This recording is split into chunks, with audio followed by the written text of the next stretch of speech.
الله الرحمن الرحيم رب اشرح لي صدري ويسر لي أمري واحلل عقدة من লিসানি ইয়াফকাহু কওলি। Unit ৭ শিক্ষার সামাজিক কার্যাবলী সোশিয়াল ফাংশনস অফ এডুকেশন। ভূমিকা। মানুষ সামাজিক জীব। তার জন্ম হতে মৃত্যু অবধি সকল কিছুই সমাজের ভেতরে ঘটে থাকে, তাই সমাজ বিচ্ছিন্ন কোনো কাজ মানুষের জীবনে নেই। সমাজকে সুস্থ, সুন্দর, কল্যাণময় করার জন্য দরকার প্রয়োজনীয় শিক্ষা। শিক্ষাই মানুষকে সঠিক পথের দিক নির্দেশনা দেয়। সব ধরনের সামাজিকীকরণে, সংস্কৃতি ও ঐতিহ্য গঠনেও শিক্ষাই মুখ্য ভূমিকা পালন করে। সামাজিক পরিবর্তন ও উন্নয়ন বলতে যা বোঝায় তা শিক্ষা দ্বারা প্রভাবিত ও প্রতিষ্ঠিত হয়। বর্তমান ইউনিটে শিক্ষার সামাজিক কার্যক্রম সম্পর্কে আলোকপাত করা হয়েছে। আলোচনার সুবিধার্থে ইউনিটকে নিম্নরূপে ভাগ করা হয়েছে। পাঠ ৭-১ শিক্ষার সামাজিকীকরণ প্রক্রিয়া। পাঠ ৭-২ শিক্ষা ও সামাজিক উন্নয়ন। পাঠ ৭-৩ সংস্কৃতি ও শিক্ষা, সংস্কৃতি সংরক্ষণ, হস্তান্তর, সাংস্কৃতিক পরিবর্তন, উপসংস্কৃতি, লোকসংস্কৃতি, সাংস্কৃতিক বৈচিত্র্য। পাঠ ৭-৪ উদ্ভাবন ও শিক্ষা। পাঠ ৭-৫ সামাজিক পরিবর্তন ও অভিযোজন। পাঠ ৭-৬ মূল্যবোধ ও নৈতিকতার উন্নয়ন। পাঠ ৭-৭ মুক্ত চিন্তার বিকাশ ও অনুশীলন। পাঠ ৭-৮ নাগরিক মান উন্নয়ন ও শিক্ষা। পাঠ ৭-১ শিক্ষার সামাজিকীকরণ প্রক্রিয়া, সোশিয়ালাইজেশন প্রসেস অফ এডুকেশন। উদ্দেশ্য। এই পাঠ শেষে আপনি সামাজিকীকরণ কি তা বলতে পারবেন। সামাজিকীকরণের মাধ্যমগুলো কি কি তা শনাক্ত করতে পারবেন। সামাজিকীকরণের মাধ্যম হিসেবে শিক্ষার ভূমিকা ব্যাখ্যা করতে পারবেন। শিক্ষা ও সামাজিকীকরণ পরস্পর কিভাবে জড়িত তা বর্ণনা করতে পারবেন। সামাজিকীকরণ, সোশিয়ালাইজেশন। মানুষ সামাজিক জীব, তাই সে সমাজ জীবন থেকে বিচ্ছিন্ন হয়ে বসবাস করতে পারে না।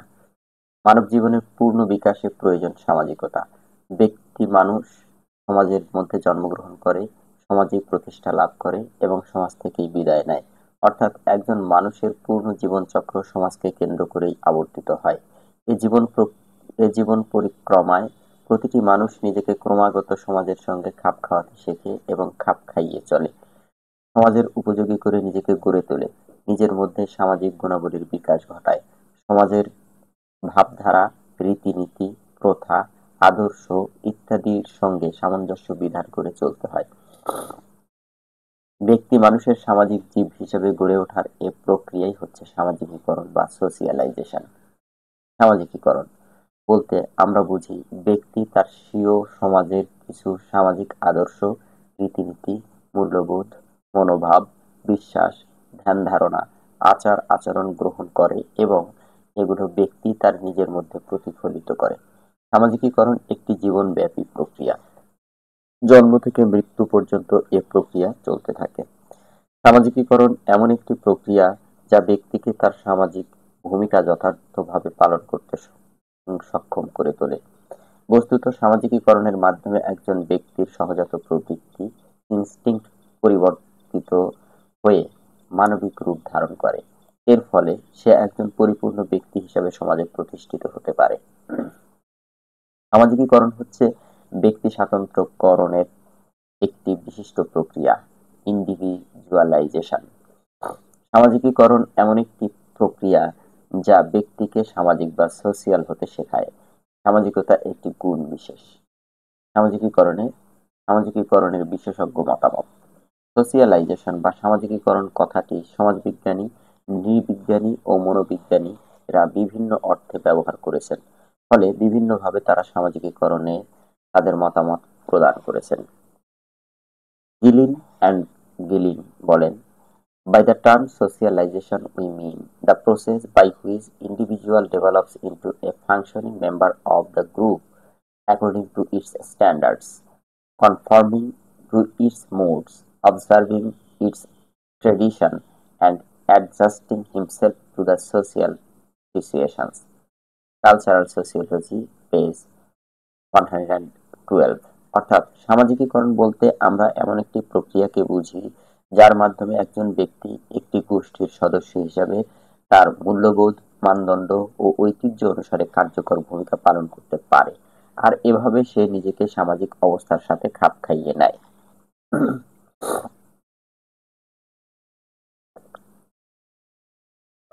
আর্নল্ড ডি এর মতে, socialization is the process by which the child acquires a cultural content along with selfhood and personality. Sociology, page 127। অর্থাৎ সামাজিকীকরণ হচ্ছে এমন একটি প্রক্রিয়া যার মাধ্যমে একটি শিশু আপন সংস্কৃতির সাথে সুপরিচিত হয় এবং এভাবে তার অহংবোধ ও ব্যক্তিত্বের বিকাশ ঘটে। ওয়াটসন বলেন, socialization is the process of teaching the individual through various relationships, educational agencies, and social controls to adjust himself to living in his society। অর্থাৎ বিভিন্ন সম্পর্ক, শিক্ষার মাধ্যমে এবং সামাজিক নিয়ন্ত্রণের সাহায্যে ব্যক্তিকে সমাজে বাস করার উপযোগী করে গড়ে তোলার প্রক্রিয়াই হচ্ছে সামাজিকীকরণ। নেইল জে মেলসার বলেন, socialization as the ways in which people learn the skill and attitude relevant to their social roles। অর্থাৎ সামাজিকীকরণ হচ্ছে সমাজে নির্দিষ্ট ভূমিকা পালনের দক্ষতা এবং মনোভাব গড়ে তোলার প্রক্রিয়া। সামাজিকীকরণের মাধ্যমসমূহ। Agencies of socialisation. সামাজিকীকরণ যেমন মানব সমাজ ও সমাজ জীবনের জন্য একটি অত্যন্ত গুরুত্বপূর্ণ বিষয়, তেমনি এটি একটি জটিল বিষয়ও বটে। একটি গুরুত্বপূর্ণ ও জটিল প্রক্রিয়া হিসেবে সামাজিকীকরণ নিজেই ঘটে না। এই সামাজিকীকরণ প্রক্রিয়াটি কিছু মাধ্যম বা বাহনের অর্থাৎ এজেন্সির সাহায্যে ক্রিয়া করে। অর্থাৎ এ সমস্ত মাধ্যম বা বাহনের সাহায্যে ব্যক্তির সামাজিকীকরণ প্রক্রিয়াটি সম্পন্ন হয় এবং ক্রিয়া করে। সামাজিকীকরণের মাধ্যমসমূহের মধ্যে উল্লেখযোগ্য সেগুলো হলো পরিবার বা ফ্যামিলি, খেলার সাথী প্লেমেটস ও সমবয়সী দল পেয়ার গ্রুপস বা বন্ধু ফ্রেন্ডস, শিক্ষা প্রতিষ্ঠান বা এডুকেশনাল ইনস্টিটিউশন, ধর্মীয় প্রতিষ্ঠান রিলিজিয়াস ইনস্টিটিউশন, গণযোগাযোগ মাধ্যমসমূহ ম্যাস মিডিয়া, পেশাগত সংস্থা প্রফেশনাল অর্গানাইজেশন, রাষ্ট্র বা স্টেট, সাংস্কৃতিক সংগঠন কালচারাল অর্গানাইজেশন, কর্মক্ষেত্র ওয়ার্কপ্লেস, স্থানীয় সম্প্রদায় লোকাল কমিউনিটি, প্রতিবেশী বা নেইবার ইত্যাদি। সামাজিকীকরণ ও শিক্ষা। Socialisation and education. সামাজিকীকরণ হলো এমন একটি প্রক্রিয়া যা বিরতিহীনভাবে ব্যক্তির জীবন জুড়ে চলমান থাকে। প্রত্যক্ষভাবে সামাজিকীকরণ প্রক্রিয়ার সূত্রপাত ঘটে শিশু ভূমিষ্ঠ হওয়ার পর। তারপর এই প্রণালী নিরবচ্ছিন্নভাবে চলতে থাকে ব্যক্তির মৃত্যু পর্যন্ত। এটি এমন এক প্রক্রিয়া যা ব্যক্তির জীবনে অতি শৈশবকাল থেকেই শুরু হয়ে যায়। প্রথমে চলে অনুকরণ, অনুসরণ, পরে চলে অনুশীলন বা শিক্ষা গ্রহণ। এরকমভাবে ব্যক্তি সমাজের নিয়মকানুন শিক্ষা লাভ করে সমাজের একজন উপযুক্ত সদস্য হিসাবে গড়ে ওঠে। সামাজিকীকরণ এক ধরনের সামাজিক শিক্ষা। মানুষ সংস্কৃতিবান প্রাণী হলেও সংস্কৃতির ধ্যান ধারণা তাকে অন্যের কাছ থেকে শিখতে হয়। কাজেই সামাজিকীকরণের সাথে শেখার বা লার্নিং এর বিষয়টি জড়িত। এই প্রক্রিয়াটি একান্তভাবেই শিখনের অঙ্গ, আর শিখন তো শিক্ষারই অন্তর্গত। সেজন্যই সামাজিক শিক্ষার অপর নাম সামাজিকীকরণ। সমাজ ও সংস্কৃতি বা সামাজিক জীবনধারার বৈশিষ্ট্যগুলো সংরক্ষণের ক্ষেত্রে শিক্ষা ব্যবস্থা সহায়ক ভূমিকা পালন করে এবং ভূমিকা পালনের মধ্যেই শিক্ষার সঠিক তাৎপর্য নিহিত আছে বলে সমাজবিজ্ঞানীদের অভিমত। সমাজবিজ্ঞানীগণ শিক্ষার সামাজিক তাৎপর্যের উপর বিশেষ গুরুত্ব আরোপ করে থাকেন এবং এদিক থেকেই শিক্ষার ভূমিকা বিচার বিশ্লেষণ করেন। সমাজের প্রচলিত শিক্ষা ব্যবস্থার মাধ্যমে সমাজের আদর্শ, কৃষ্টি ও জীবনধারার ধারাবাহিকতা অব্যাহত থাকে। সমাজের গুরুত্বপূর্ণ কৃষ্টি, আদর্শ ও জীবন ধারাগত বৈশিষ্ট্যগুলো শিক্ষার মাধ্যমে স্থায়ী রূপ লাভ করে বা পুরুষানুক্রমে ধারাবাহিকতা বজায় থাকে। বস্তুত শিক্ষা এক পুরুষের আদর্শ, ঐতিহ্য ও সংস্কৃতিকে উত্তর পুরুষের মাঝে সঞ্চালন করে। সমাজবিজ্ঞানীদের ভাষায় এটিই হচ্ছে সামাজিকীকরণ। সামাজিকীকরণের বহু পন্থা বিদ্যমান। এসব পন্থার মধ্যে শিক্ষা বা শিক্ষা ব্যবস্থা অধিক কার্যকরী ও বিশেষভাবে প্রভাব বিস্তারকারী। কোনো নবজাতককে সম্পূর্ণরূপে কোনো সামাজিক গোষ্ঠীর অন্তর্ভুক্ত করার ক্ষেত্রে সামাজিকীকরণের প্রয়োজনীয়তা অনস্বীকার্য। শিশুদের সামাজিকীকরণের ব্যাপারে স্বাভাবিকভাবেই সকল সমাজ ব্যবস্থাতেই বিশেষ যত্ন নেওয়া হয় এবং এ বিষয়টির উপর বিশেষ গুরুত্ব আরোপ করা হয়। সমাজের শিশু শিক্ষার্থী মাত্রই শিক্ষার মাধ্যমে নিজের সংস্কৃতিতে অধিষ্ঠিত হয় এবং স্বীয় সংস্কৃতির উত্তরাধিকার লাভ করে। ব্যাপক অর্থে সামাজিক দৃষ্টিভঙ্গির প্রেক্ষিতে বলা যায়, শিখনের বা লার্নিং এর মাধ্যমে সম্পাদিত হয় সামাজিকীকরণ। যেকোনো সামাজিক গোষ্ঠীর কৃষ্টি, সংস্কৃতি ও আদর্শের ধারাবাহিকতা বজায় থাকে সমাজের শিক্ষা পদ্ধতির মাধ্যমে, আর শিক্ষার সূত্রপাত হয় ব্যক্তি ও সমাজের পারস্পরিক মিথস্ক্রিয়ার মাধ্যমে বা ইন্টারঅ্যাকশনের মাধ্যমে। শিশুর জন্মের পর থেকে একেবারে শুরুতে শিক্ষার কোনো সুপরিকল্পিত ব্যবস্থা থাকে না। শিক্ষাদান ও শিক্ষা গ্রহণ থাকে স্বতঃস্ফূর্ত সাবলীল। তবে পরবর্তী পর্যায়ে বিভিন্ন শিক্ষা প্রতিষ্ঠানের মাধ্যমে সুপরিকল্পিতভাবে শিক্ষাদান ও শিক্ষা গ্রহণ শুরু হয়। এসব বিবিধ শিক্ষা প্রতিষ্ঠানের মধ্যে সর্বপ্রথম বিদ্যালয়ের শিক্ষার কথাই বলতে হয়। শিক্ষা শিশু, পরিবার ও সমবয়সী খেলার সাথীর পরই বিদ্যালয় থেকে শেখে। বিদ্যালয়ই সব প্রথম শিশু সুপরিকল্পিতভাবে শিক্ষা গ্রহণ করে, অর্থাৎ শিশুকে সুশৃঙ্খলভাবে শিক্ষাদান করা হয়। শিক্ষা সামাজিকীকরণকে সার্থক করে এবং শিক্ষার্থীর সামাজিকীকরণের ক্ষেত্রে শিক্ষার ভূমিকা অত্যন্ত গুরুত্বপূর্ণ। গোষ্ঠী জীবনে প্রচলিত সভ্যতা ও সংস্কৃতির সঙ্গে ব্যক্তিকে পরিচিত করার ক্ষেত্রে শিক্ষাই হলো সর্বাধিক কার্যকরী উপায়। সামাজিকীকরণ প্রক্রিয়াকে সফল ও সার্থক করে তোলে সুপরিকল্পিত এবং সুপরিচালিত শিক্ষা ব্যবস্থা। সমাজস্থ সকল সদস্যের সামাজিকীকরণ যদি সঠিকভাবে সম্পন্ন হয়, তাহলে সমাজ জীবন স্বাচ্ছন্দ্য, সুসংগত, শান্তিপূর্ণ ও প্রগতিশীল হবার সম্ভাবনা থাকে। সমাজে ও গুরুত্বপূর্ণ দায়িত্ব সম্পাদিত হয় শিক্ষা ব্যবস্থার মাধ্যমেই। আর এ কারণেই সকল সমাজেই সুচিন্তিত, সুপরিকল্পিত ও যথাযথ শিক্ষার ব্যবস্থা করা হয় শিক্ষা প্রতিষ্ঠানের মাধ্যমে। শিল্পপ্রধান সমাজে সামাজিকীকরণের ক্ষেত্রে শিক্ষার গুরুত্ব অপরিসীম। আধুনিক কালের সমাজ হলো শিল্পপ্রধান সমাজ। এ ধরনের সমাজে সামাজিকীকরণের ক্ষেত্রে আনুষ্ঠানিক শিক্ষার গুরুত্ব বিশেষভাবে বৃদ্ধি পেয়েছে। সুস্পষ্ট সামাজিকীকরণের ক্ষেত্রে শিক্ষা প্রতিষ্ঠানগুলো অত্যন্ত গুরুত্বপূর্ণ ভূমিকা পালন করে। শিক্ষায়তনের পরিকাঠামো, পাঠ্যক্রম ও বিভিন্ন সিদ্ধান্তের ক্ষেত্রে শিক্ষার্থীদের সংযোগ ও সম্পর্ক অত্যন্ত গভীর থাকে। পরিবারের গণ্ডি অতিক্রম করে শিশু যখন বিদ্যালয়ে প্রবেশ করে, তখন স্বাভাবিকভাবেই সমাজে তার ভূমিকার বিস্তৃতি ঘটে। বিদ্যালয়ের পরিবেশ শিশুর উপর তখন প্রভাব বিস্তার করে এবং তার আচরণ নিয়ন্ত্রণ করে। ফলে বিদ্যালয়ের সামাজিক পরিবেশে শিশুর নতুন সামাজিক শিক্ষা লাভ হয় এবং তার সামাজিকীকরণ ঘটে। দেশ ও জাতি গঠনে শিক্ষা প্রতিষ্ঠানের ভূমিকা খুবই তাৎপর্যপূর্ণ। শিক্ষা যেহেতু জাতির মেরুদণ্ড এবং শিক্ষা প্রতিষ্ঠান মানুষ গড়ার কারখানা, সেহেতু শিক্ষা প্রতিষ্ঠান শিশুকে সঠিক শিক্ষা দান করে সুনাগরিক হতে সাহায্য করে। শিক্ষা প্রতিষ্ঠানের প্রভাব শিশুর ব্যক্তিত্ব বিকাশে সহায়ক ভূমিকা পালন করে। শিক্ষা প্রতিষ্ঠানের সহপাঠীদের সাথে মেলামেশা করে শিশু খাপ খাওয়ানোর যোগ্যতা অর্জন করে এবং অন্যকে অনুসরণ করতে শেখে। বিশেষ করে শিক্ষকদের অনুকরণ করে। শিশুরা যাতে সামাজিক মূল্যবোধ, সামাজিক আদর্শ, সামাজিক অভ্যাসগুলো আয়ত্ত করতে পারে, সেজন্য প্রতিটি শিক্ষা প্রতিষ্ঠান প্রয়োজনীয় পদক্ষেপ গ্রহণ করতে সদা সচেষ্ট থাকে। উত্তম শিক্ষা প্রতিষ্ঠানগুলো এদিকে যথেষ্ট গুরুত্ব দিয়ে থাকে। শিক্ষা প্রতিষ্ঠানে শিশুর যাবতীয় মানবিক আচার-আচরণ ও সক্রিয় সংস্কৃতির সঙ্গে সংযোগ ঘটে এবং সামাজিকীকরণ হয়। শিক্ষা প্রতিষ্ঠান বা বিদ্যালয় পরিবেশেই শিশুর বা শিক্ষার্থীর সুপ্ত প্রতিভার বিকাশ ঘটে ও ব্যক্তিত্ব বিকশিত হয়। কাজেই যথাযথ সামাজিকীকরণের শ্রেষ্ঠ মাধ্যম ও অন্যতম গুরুত্বপূর্ণ মাধ্যম হচ্ছে শিক্ষা প্রতিষ্ঠান। পাঠোত্তর মূল্যায়ন। বহু নির্বাচনী প্রশ্ন। ১. সামাজিকীকরণের অন্যতম মাধ্যম হল ১ ক শিক্ষা প্রতিষ্ঠান। সামাজিকীকরণ একটি ২ ঘ জীবনব্যাপী প্রক্রিয়া। ৩. সামাজিকীকরণ কোন ধরনের শিক্ষা? ৩ গ সামাজিক শিক্ষা। সংক্ষিপ্ত উত্তরমূলক প্রশ্ন। ১. সামাজিকীকরণ কি?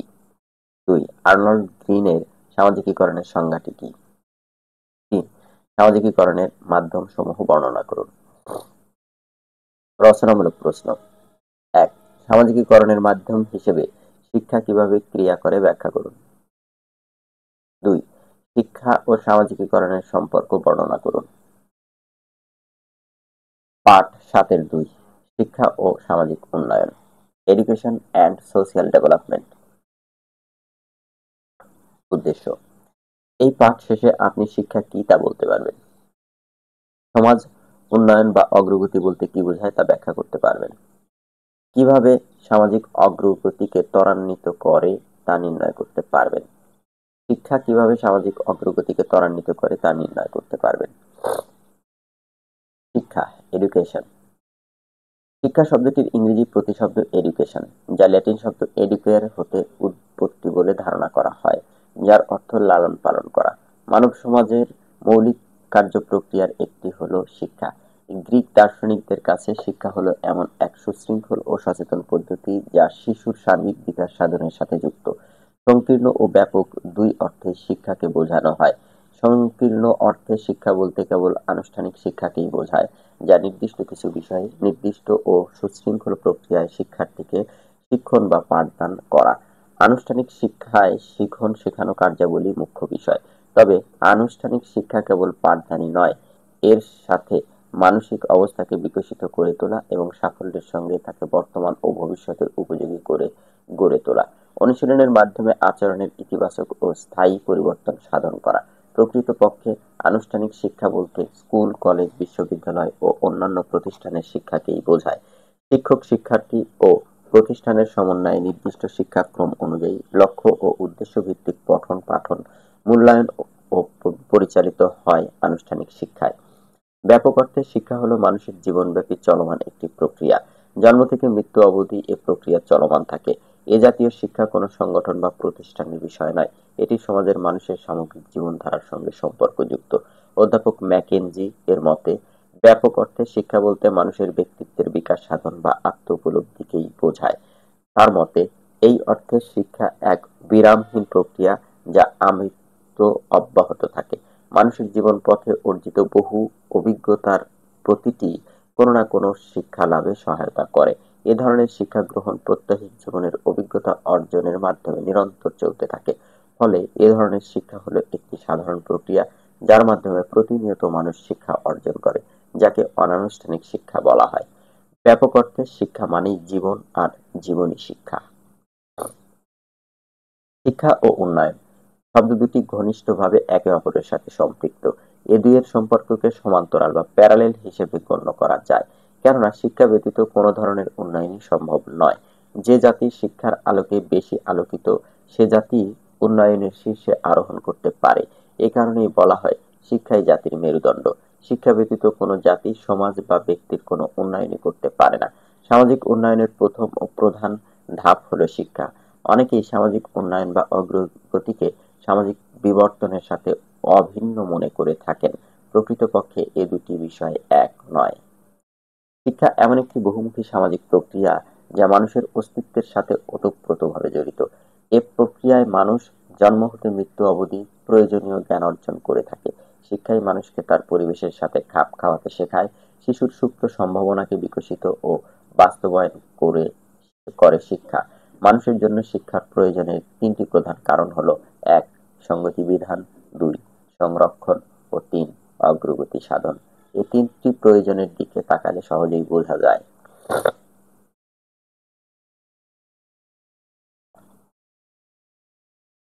সামাজিক উন্নয়ন বা অগ্রগতির লক্ষণসমূহ। ব্যক্তি নিয়ে সমাজ গঠিত। ব্যক্তি ও সমাজের সম্পর্ক খুবই ঘনিষ্ঠ। প্রত্যেক উন্নয়নের একটি অভীষ্ট লক্ষ্য থাকে, যার দিকে সমাজ অগ্রসর হয়। এই অভীষ্ট লক্ষ্য হচ্ছে আদর্শ সমাজ। আর আদর্শ সমাজ বলতে আমরা সেই সমাজকে বুঝি যে সমাজের ভিত্তি হবে সাম্য, মৈত্রী ও স্বাধীনতা। যে সমাজে মানুষ নিজেকে পূর্ণভাবে বিকশিত করার সুযোগ পাবে। সকল মানুষ ও সমাজের সকল প্রতিষ্ঠান জনকল্যাণের আদর্শে উদ্বুদ্ধ হয়ে কাজ করবে। মোট কথা, ব্যক্তি তার পার্থিব, নৈতিক ও আধ্যাত্মিক সকল দিক দিয়ে পূর্ণতা লাভ করতে পারবে এবং সমষ্টিগতভাবে সুখ লাভ করবে সকল শ্রেণীর মানুষ। সমাজের উন্নয়ন ও গতিশীলতার জন্য সামাজিক মূল্যের সাথে নৈতিক মূল্যের একটা সংযোগ দরকার, কেননা নৈতিকতা ছাড়া যেমন ব্যক্তির জীবনের উন্নয়ন সম্ভব নয়, তেমনি সমাজের অগ্রগতিও সম্ভব নয়। হারবার্ট স্পেন্সার মনে করেন যে সামাজিক অগ্রগতি সত্যসূত্রে ভাবেই সাধিত হয়। অন্যদিকে হবহাউস বলেন, সামাজিক অগ্রগতির জন্য মানুষের ইচ্ছা থাকা দরকার, কেননা মানুষের ইচ্ছাই সমাজের পরিবর্তনকে নিয়ন্ত্রণ করে সমাজকে পথে এগিয়ে নেয়। সামাজিক উন্নয়ন বা অগ্রগতির লক্ষণ ঐক্য, শৃঙ্খলা, সমতা, সহমর্মিতা ইত্যাদি। হব হাউস মনে করেন সামাজিক অগ্রগতির জন্য নৈতিক শিক্ষা ও আধ্যাত্মিক শিক্ষা ও উন্নয়ন অপরিহার্য শর্ত। কেননা সমাজের নৈতিক ভিত্তি মজবুত না হলে সমাজের অগ্রগতি সাধিত হতে পারে না। আবার উপযোগবাদীরা মনে করেন সমাজে যখন সর্বাধিক মানুষ সর্বোচ্চ পরিমাণ সুখ লাভ করতে পারে তখনই বুঝতে হবে সমাজের অগ্রগতি হয়েছে। গিন্সবার্গ এর মতে সমাজের ব্যক্তিরা পারস্পরিক সহযোগিতার দ্বারা সমাজে যে ঐক্য তৈরি করে সেটাই সামাজিক অগ্রগতির সূচনা করে। সামাজিক অগ্রগতির যে পরিচয় আমরা পেলাম তাতে দেখা যাচ্ছে সমাজবিজ্ঞানীগণ ঐক্যমতে পৌঁছাতে না পারলেও সামাজিক উন্নয়নের যে লক্ষণগুলোর কথা তারা বলেছেন তা থেকে আমরা বলতে পারি যে ব্যক্তির তথা সমাজের উন্নয়নের পূর্ব শর্তই হচ্ছে শিক্ষা। শিক্ষা ব্যতীত নৈতিক উন্নয়ন বা মূল্যবোধ ধরে রাখা সম্ভব নয়। তেমনি সামাজিক শৃঙ্খলা, ঐক্য, সমতা বা অন্য যেসব বিষয়ের কথা বলা হচ্ছে তার সবকিছুকেই সম্ভব করে তুলতে পারে শিক্ষা। সামাজিক উন্নয়নে শিক্ষার ভূমিকা। শিক্ষা ব্যতীত ব্যক্তির উন্নয়ন কোনোভাবেই সম্ভব নয়, তেমনি সামাজিক উন্নয়নও সম্ভব নয়। কি পার্থিব জীবন, নৈতিক মূল্যবোধ গঠন ও সামাজিক মূল্যকে লালন পালন ও প্রতিষ্ঠা তথা জনকল্যাণ, সাম্য, ঐক্য, ভ্রাতৃত্ব সহ ব্যক্তিত্বের পূর্ণাঙ্গ বিকাশ এর সবকিছুর জন্য দরকার শিক্ষার আলোয় আলোকিত জীবন। শিক্ষা কিভাবে সামাজিক উন্নয়নে সহায়ক ভূমিকা রাখে তার প্রধান প্রধান ক্ষেত্রগুলো নিচে তুলে ধরা হলো। ১. নৈতিক অবক্ষয় রোধে শিক্ষা। শিক্ষা ব্যক্তির মধ্যে যে মূল্যবোধগুলো তৈরি করে তার ফলে এক ধরনের নৈতিকতা বোধ ও সচেতনতা বৃদ্ধি পায়, আর এই নৈতিক মূল্যবোধ শিক্ষা ছাড়া অর্জন সম্ভব নয়। নৈতিক শৃঙ্খল বা নৈতিক অবক্ষয় সমাজকে ধ্বংসের দিকে ঠেলে দেয়, যেমন সন্ত্রাস, জঙ্গিবাদ, খুন, ধর্ষণ, শিশু হত্যা ইত্যাদি। এসব সামাজিক সমস্যার সমাধান আইন প্রণয়ন করে যতটা না সমাধান করা যায় তার চেয়ে অনেক বেশি প্রয়োজন নৈতিক মূল্যবোধ ও সচেতনতা বৃদ্ধি করা। এজন্য প্রয়োজন সঠিক শিক্ষা। শিক্ষার মধ্যে তথা শিক্ষা নীতিতে আদর্শ সমাজ গঠনের লক্ষ্যে যা করণীয় তা অন্তর্ভুক্ত থাকলে এবং সুস্থ দেহে সুস্থ মন তৈরি করতে পারলে নৈতিক অবক্ষয় রোধ করে একটা আদর্শ সমাজ গঠন করা যেতে পারে। সেজন্য প্রয়োজন জাতিকে সঠিক শিক্ষায় শিক্ষাদান। ২. সামাজিক সচেতনতা বৃদ্ধিতে শিক্ষা। সামাজিক উন্নয়নের প্রধান শর্তই হলো সামাজিক সচেতনতা বৃদ্ধি করা। কাজটি যদিও ব্যক্তির ইচ্ছাধীন, তথাপি রাষ্ট্রীয়ভাবে ও শিক্ষার মাধ্যমে সচেতনতা বৃদ্ধি করা যেতে পারে। জীবনের শুরু থেকেই ব্যক্তিকে যদি পরার্থপরতার দিক শিক্ষা ও পরোপকারী করে গড়ে তোলা যায় তাহলে পুরো জাতি তা দ্বারা উপকৃত হবে। মনোভাব গঠন কাজে প্রাথমিক শ্রেণী থেকে উচ্চ শ্রেণীর শিক্ষায় এসব বিষয়বস্তু পাঠ্যসূচিতে অন্তর্ভুক্ত করতে হবে। শিক্ষাই পারে ব্যক্তির পূর্ণাঙ্গ বিকাশের মাধ্যমে একজন সুনাগরিক ও সচেতন মানুষ গড়তে। আর শিক্ষার মাধ্যমে সামাজিক সচেতনতা বৃদ্ধি করতে পারলে সমাজের উন্নয়নমূলক সকল কাজেই সকলের অংশগ্রহণ নিশ্চিত করা যায়। ৩. সামাজিক নিয়ন্ত্রণ প্রতিষ্ঠায় শিক্ষা। সমাজের অগ্রগতির জন্য সমাজস্থ ব্যক্তিদের উপর নিয়ন্ত্রণ থাকা একান্ত প্রয়োজন। অধ্যাপক বটমোর বলেন, সামাজিক নিয়ন্ত্রণ বলতে বোঝায় সামাজিক মূল্যবোধ ও আদর্শের ভিত্তিতে সমাজের মানুষের আচরণের নিয়ন্ত্রণ। এই নিয়ন্ত্রণ ছাড়া ব্যক্তি ও সমাজের মধ্যে সহযোগিতার সম্পর্ক গড়ে উঠতে না পারার ফলে সামাজিক অগ্রগতি সম্ভব হয় না। সামাজিক নিয়ন্ত্রণই ব্যক্তির মধ্যে সামাজিক চেতনার সৃষ্টি করে, যা সামাজিক চেতনা বৃদ্ধি করে। ফলে গড়ে ওঠে নানা রকম সেবামূলক সংগঠন, আর এভাবে ব্যক্তির সামাজিকীকরণ সাধিত হলে গড়ে ওঠে এক উন্নততর সামাজিক শৃঙ্খলা। এসব কিছুর মূলে কাজ করে ব্যক্তির শিক্ষা ও ব্যক্তিত্ব। ৪. সামাজিক কল্যাণ ও বিশ্ব সমাজ প্রতিষ্ঠায় শিক্ষা। ব্যক্তি শিক্ষার মাধ্যমে সামাজিক কল্যাণকে স্বীয় কল্যাণের সাথে অভিন্ন মনে করে, ফলে সামাজিক অগ্রগতি দ্রুততার সাথে ঘটতে থাকে। সামাজিক অগ্রগতির জন্য ব্যক্তির এ দৃষ্টিভঙ্গি ও মনোভাব গড়ে তুলতে এবং তার পূর্ণ বিকাশে সহায়তা করে শিক্ষা। একজন শিক্ষিত সচেতন নাগরিকই ব্যক্তি স্বার্থের ঊর্ধ্বে থেকে রাষ্ট্রীয় স্বার্থ, সামাজিক স্বার্থ এসবের সীমানা পেরিয়ে বিশ্ব সমাজের সদস্য হিসেবে গণ্য করতে থাকে। উদাহরণস্বরূপ বলা যায় রেড ক্রিসেন্ট, আন্তর্জাতিক মানবাধিকার সংস্থা। এভাবে কালক্রমে মানুষ শিক্ষার বদৌলতে সমাজ চেতনার গণ্ডি পেরিয়ে জাতীয় চেতনায় এমনকি জাতীয় চেতনার সীমানা পেরিয়ে আন্তর্জাতিক কল্যাণ তথা বিশ্ব মানবতার কল্যাণে কাজ করার আদর্শকে ও প্রতিষ্ঠা করতে সক্ষম হয়। পাঠোত্তর মূল্যায়ন ৭-২। বহু নির্বাচনী প্রশ্ন। ১। ল্যাটিন শব্দ এডিকের অর্থ হল প্রতিপালন করা। ২। শিক্ষার মাধ্যমে আচরণের কি ঘটে? শিক্ষার মাধ্যমে আচরণের স্থায়ী পরিবর্তন ঘটে। রুশোর মতে শিক্ষার লক্ষ্য হল রুশোর মতে শিক্ষার লক্ষ্য ৩ ক সকল গুণের স্বাভাবিক বিকাশ সাধন।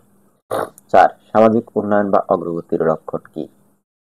৪ ঘ সবগুলোই। সামাজিক ঐক্য, শৃঙ্খলা ও সহমর্মিতা, সহমত প্রদর্শন সবগুলোই। ঘ সবগুলোই। ৫। নৈতিক মূল্যবোধ ও সচেতনতা বৃদ্ধির জন্য প্রয়োজন। ৫ গ সঠিক শিক্ষা। সংক্ষিপ্ত উত্তরমূলক প্রশ্ন। শিক্ষা বলতে কি বোঝায়? ২। সামাজিক উন্নয়ন বা অগ্রগতি বলতে কি বোঝায়? ৩। সামাজিক উন্নয়নের গতিকে শিক্ষা কতটুকু প্রভাবিত করে? ৩। সামাজিক উন্নয়নে শিক্ষার ভূমিকা কি?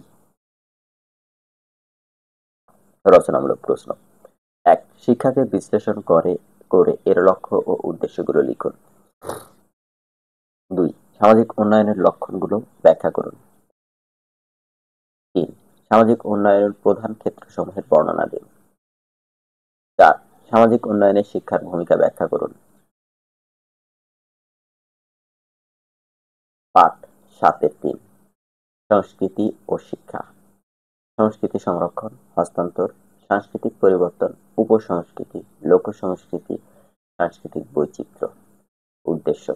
এই পাঠ শেষে আপনি শিক্ষা ও সংস্কৃতির মধ্যে সম্পর্ক বর্ণনা করতে পারবেন। সংস্কৃতির সংরক্ষণ ও হস্তান্তর উল্লেখ করতে পারবেন। সংস্কৃতির পরিবর্তন সম্পর্কে ধারণা ব্যক্ত করতে পারবেন। উপসংস্কৃতি, লোকসংস্কৃতি ও সাংস্কৃতিক বৈচিত্র্যের ব্যাখ্যা করতে পারবেন। সংস্কৃতি ও শিক্ষা। Culture and education. সংস্কৃতি ও শিক্ষা সম্পর্ক অবিচ্ছেদ্য। একের সঙ্গে অন্যের যোগাযোগ অত্যন্ত ঘনিষ্ঠ। অনেক ক্ষেত্রেই সংস্কৃতি ও শিক্ষাকে পৃথক করা অত্যন্ত কঠিন ব্যাপার। এ দুটো প্রত্যয় একটি অন্যটির সঙ্গে এমনভাবে মিশে থাকে বা একটি অন্যটি এমনভাবে বিলীন হয়ে যায় যে এদের স্বতন্ত্র রূপে চিনে নেয়া কঠিন।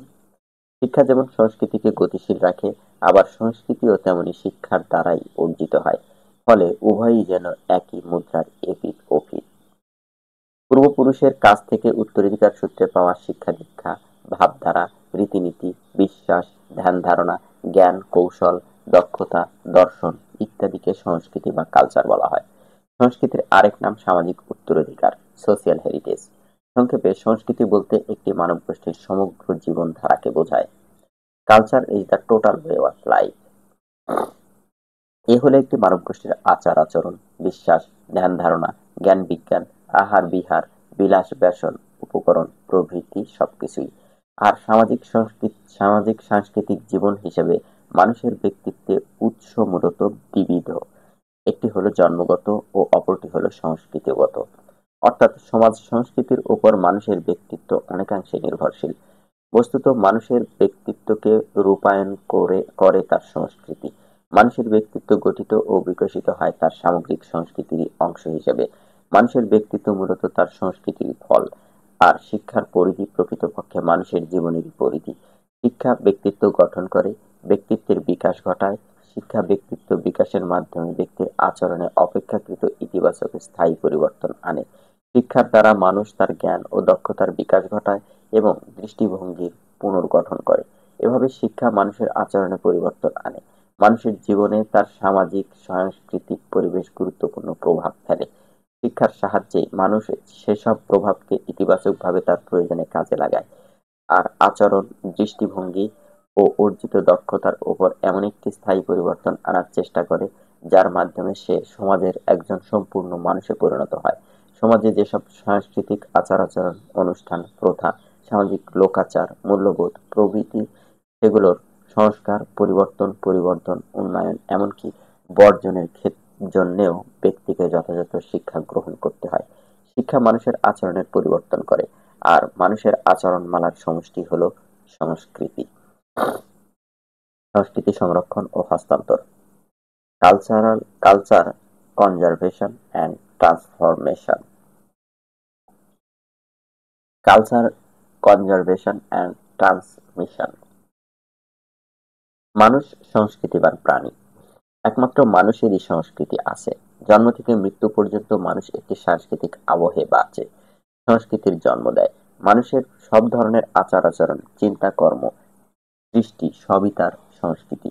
প্রতিটি সমাজের মানুষই তার সংস্কৃতি বহন করে। মানুষ যেমন সংস্কৃতি সৃষ্টি করে, তা আবার সযত্নে লালন করে, বহন করে, অর্থাৎ সংরক্ষণ করে এবং পরবর্তী প্রজন্মের কাছে আবার তা হস্তান্তর করে যায়। সমাজের দল বা গোষ্ঠী, গ্রুপ সংস্কৃতি বিকাশে সহায়ক ভূমিকা পালন করে। সামাজিক রীতিনীতি, মূল্যবোধ ও সংস্কৃতি বংশ পরম্পরায় বাঁচিয়ে রাখার প্রয়োজন রয়েছে। সামাজিক দলই, সোশ্যাল গ্রুপ, সংস্কৃতির সংরক্ষণ ও পরবর্তী বংশধরদের কাছে তা হস্তান্তর করে থাকে। যেমন, পরিবার একটি সামাজিক দল বা গোষ্ঠী। প্রতিটি পরিবারের সদস্যরা সেই পরিবারের আচার-আচরণ, প্রথা পালনের মধ্য দিয়ে তা সংরক্ষণ করে এবং পরবর্তী প্রজন্মকে সেসব পালন করতে শিখিয়ে বা দীক্ষা দিয়ে যায়। ফলে দুই পরিবারের সেসব আচার-আচরণ, প্রথা ইত্যাদির হস্তান্তর ঘটে। এভাবেই যুগ যুগ ধরে সামাজিক বিভিন্ন গোষ্ঠীর মধ্যে সংস্কৃতির সংরক্ষণ ও হস্তান্তর চলতে থাকে। এই যে বংশ পরম্পরায় কোনো আচরণ শিখিয়ে দেয়া ও শিখে নেয়ার ব্যাপার চলতে থাকে, এটিই শিক্ষা। শিক্ষা প্রতিষ্ঠানের শিক্ষকগণ যে শিক্ষা গ্রহণ করেন তা তারা নিজের মধ্যে ধারণ বা সংরক্ষণ করেন এবং শিক্ষার্থীদের মধ্যে যেই শিক্ষা শিক্ষাদানের মাধ্যমে হস্তান্তর করেন। এভাবেই শিক্ষার মাধ্যমে সংস্কৃতি চলমান থাকে। সাংস্কৃতিক পরিবর্তন, কালচারাল চেঞ্জ। সমাজ পরিবর্তনশীল। সমাজ সবসময় একই অবস্থায় থাকে না। পরিবর্তনশীল সমাজের সংস্কৃতি পরিবর্তনশীল। সমাজ পরিবর্তনের সঙ্গে সঙ্গে তার সংস্কৃতিরও পরিবর্তন ঘটে। প্রাচীনকাল থেকে বর্তমান পর্যন্ত মানুষের সংস্কৃতি স্থান কাল পাত্রভেদে ধীরে ধীরে অথচ নির্দিষ্ট ধারায় পরিবর্তিত হয়ে আসছে। আমাদের পূর্বপুরুষদের পোশাক পরিচ্ছদ, কথাবার্তা, আচার ব্যবহার থেকে আমাদেরগুলো ভিন্নতর। সংস্কৃতির এই পরিবর্তন এককভাবে হয়নি। ভিন্ন ভিন্ন বৈশিষ্ট্যের প্রভাবে পৃথক পৃথকভাবে এই পরিবর্তন এসেছে। আলোচনার সুবিধার জন্য এই পরিবর্তনগুলোকে দুই ভাগে ভাগ করা হয়। যেমন, অভ্যন্তরীণ উপাদান বা স্বতঃপ্রবৃত্ত উপাদানের পরিবর্তন। ২. বাহ্যিক উপাদান বা সান্নিধ্য দ্বারা আবিষ্ট পরিবর্তন। অভ্যন্তরীণ উপাদানগুলোর মধ্যে অস্তিত্বগত, অর্থনীতিগত, প্রযুক্তিগত পরিবর্তনগুলো লক্ষ্য করা যায়। নব্যপ্রস্তরযুগীয় বিপ্লব, সাম্প্রতিক শতকের শিল্প বিপ্লব, বর্তমান বিশ্বের নগরায়নের ধারা এবং অসংখ্য ক্ষুদ্র পরিবর্তনশীল বৈশিষ্ট্য এর অন্তর্ভুক্ত। বাহ্যিক পরিবর্তনগুলো জৈবিক প্রেরণার অন্তর্ভুক্ত। উত্থান পতনশীল ফ্যাশন, অশান্ততা, সংগ্রাম, বিরক্তি, বিরোধিতা প্রভৃতি প্রভাব বিস্তারকারী উপাদানগুলো এই শ্রেণীর অন্তর্গত। অধ্যাপক মরিস জিন্সবার্গের মতে, সামাজিক পরিবর্তন বলতে সমাজ কাঠামোর পরিবর্তনকে বোঝায়।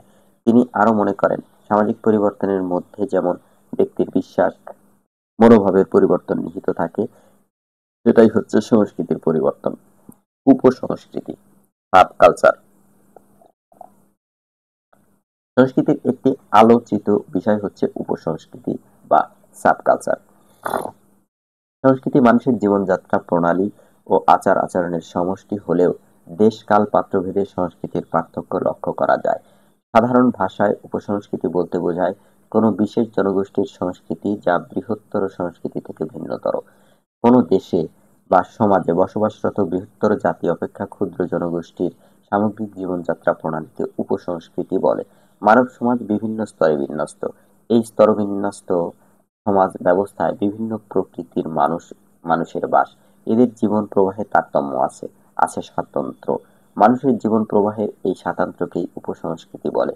উপসংস্কৃতির স্বাতন্ত্র্য যেসব ক্ষেত্রে পরিলক্ষিত হয় তা হলো ভাষা, চিন্তা চেতনা, আচার আচরণ, অনুষ্ঠান প্রতিষ্ঠান, চালচলন, খাদ্যাভ্যাস ইত্যাদি। বৃহত্তর সমাজ ব্যবস্থার মধ্যে প্রাধান্য বিস্তারকারী সংস্কৃতির মৌলিক বিষয়বস্তু হতে স্বতন্ত্র প্রকৃতির সংস্কৃতিকে উপসংস্কৃতি বলা হয়। বৃহত্তর সমাজের একটি গোষ্ঠীকে কেন্দ্র করে ভিন্ন প্রকৃতির সংস্কৃতির সৃষ্টি হয়। উপসংস্কৃতি সমাজের মূল সংস্কৃতির সাথে জড়িত থাকে এবং বৈচিত্র্যের ভিত্তিতে মূল সংস্কৃতিকে শক্তিশালী করতে সহায়তা করে, তবে সে নিজের স্বাতন্ত্র্য বজায় রাখে। উপসংস্কৃতি হলো বৃহত্তর সমাজের সাংস্কৃতিক পরিমণ্ডলে অপেক্ষাকৃত ক্ষুদ্রতর সংস্কৃতি, অর্থাৎ সংস্কৃতির মধ্যে সংস্কৃতি।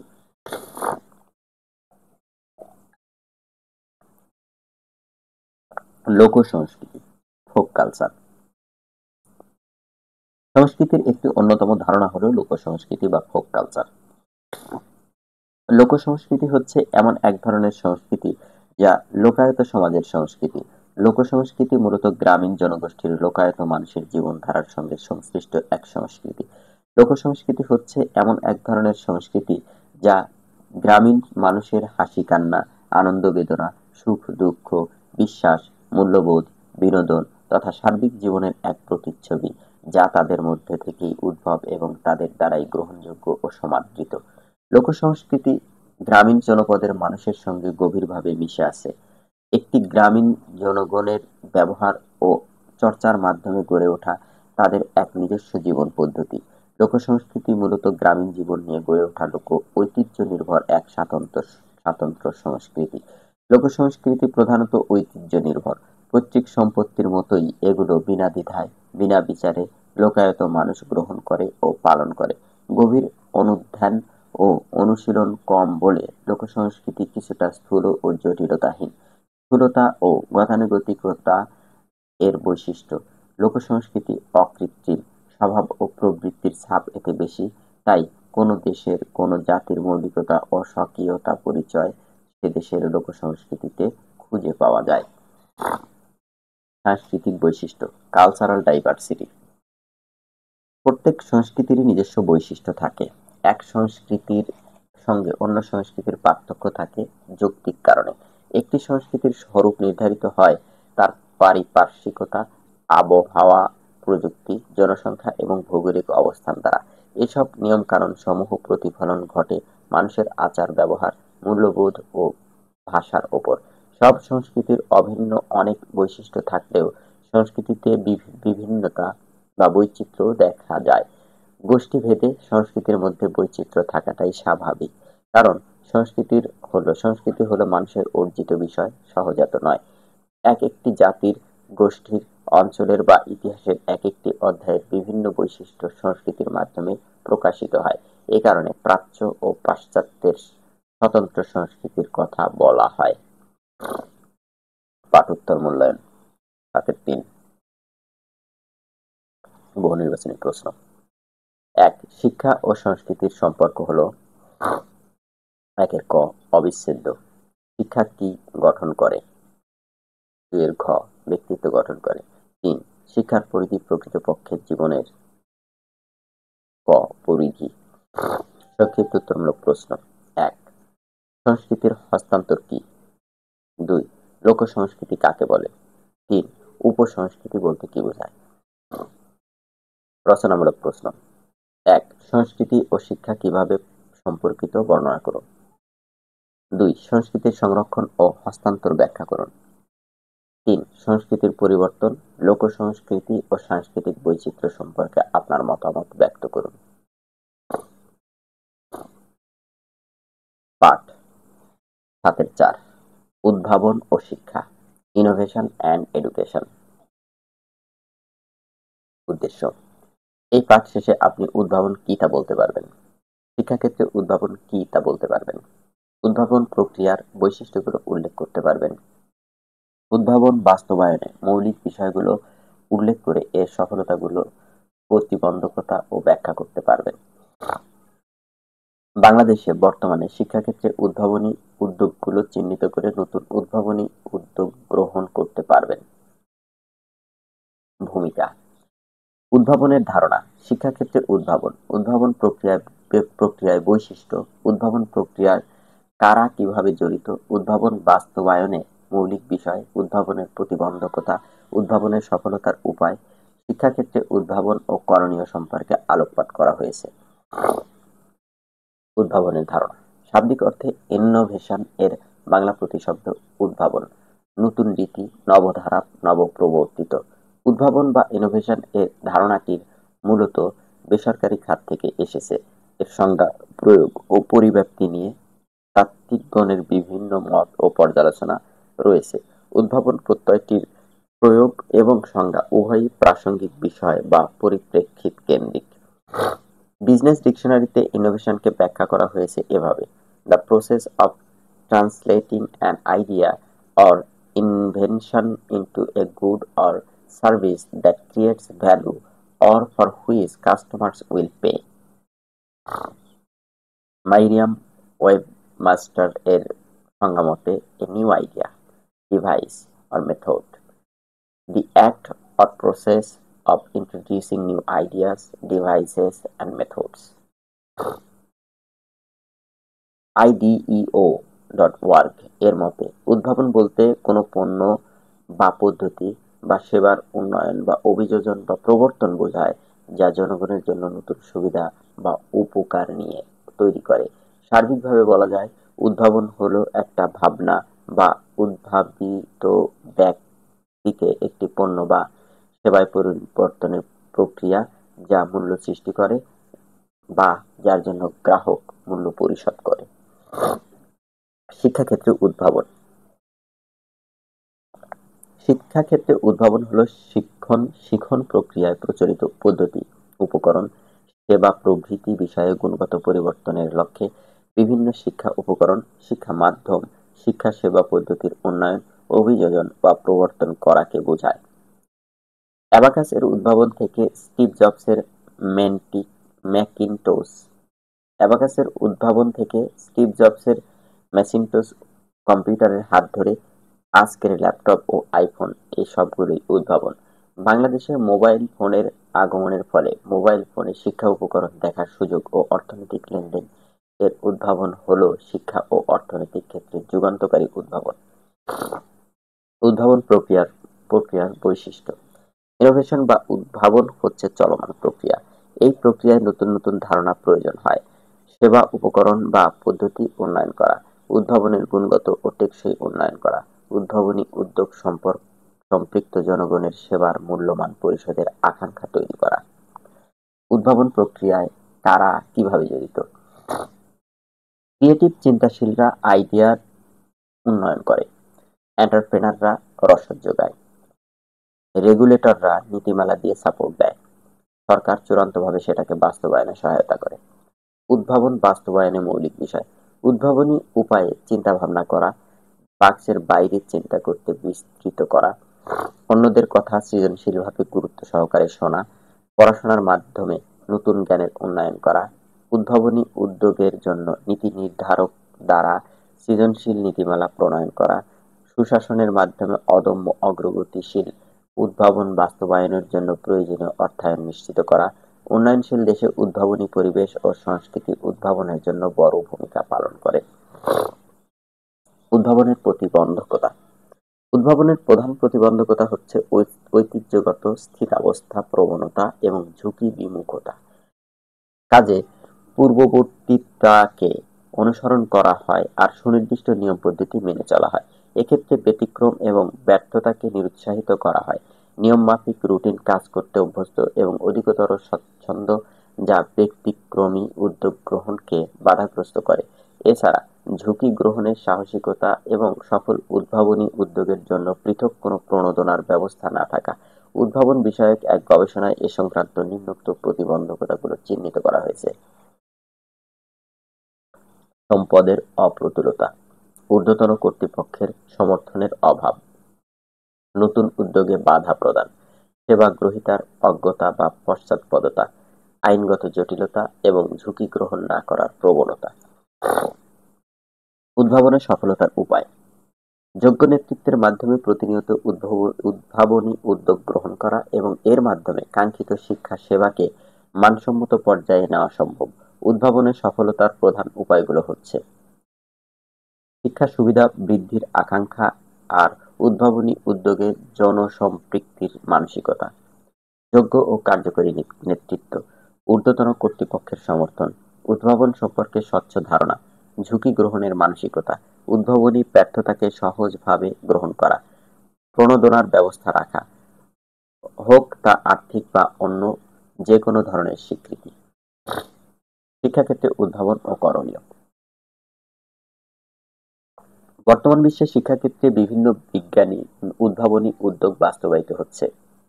এর মধ্যে e-learning, virtual university, virtual classroom বৈশ্বিক শিক্ষাকে শিক্ষার্থীর দোরগোড়ায় নিয়ে এসেছে।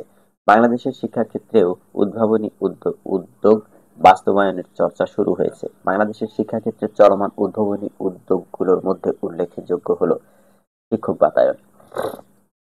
শিক্ষকদের শিক্ষামূলক বিনিময়ের একটি প্ল্যাটফর্ম হলো শিক্ষক বাতায়ন, www.teacher.gov.bd। এখানে সারা দেশের শিক্ষকরা তাদের তৈরি করা ডিজিটাল কন্টেন্ট বিনিময় করতে পারেন, নিজেদের সমস্যা ও সম্ভাবনা সম্পর্কে মতামত দিতে পারেন। মুক্ত পাঠ।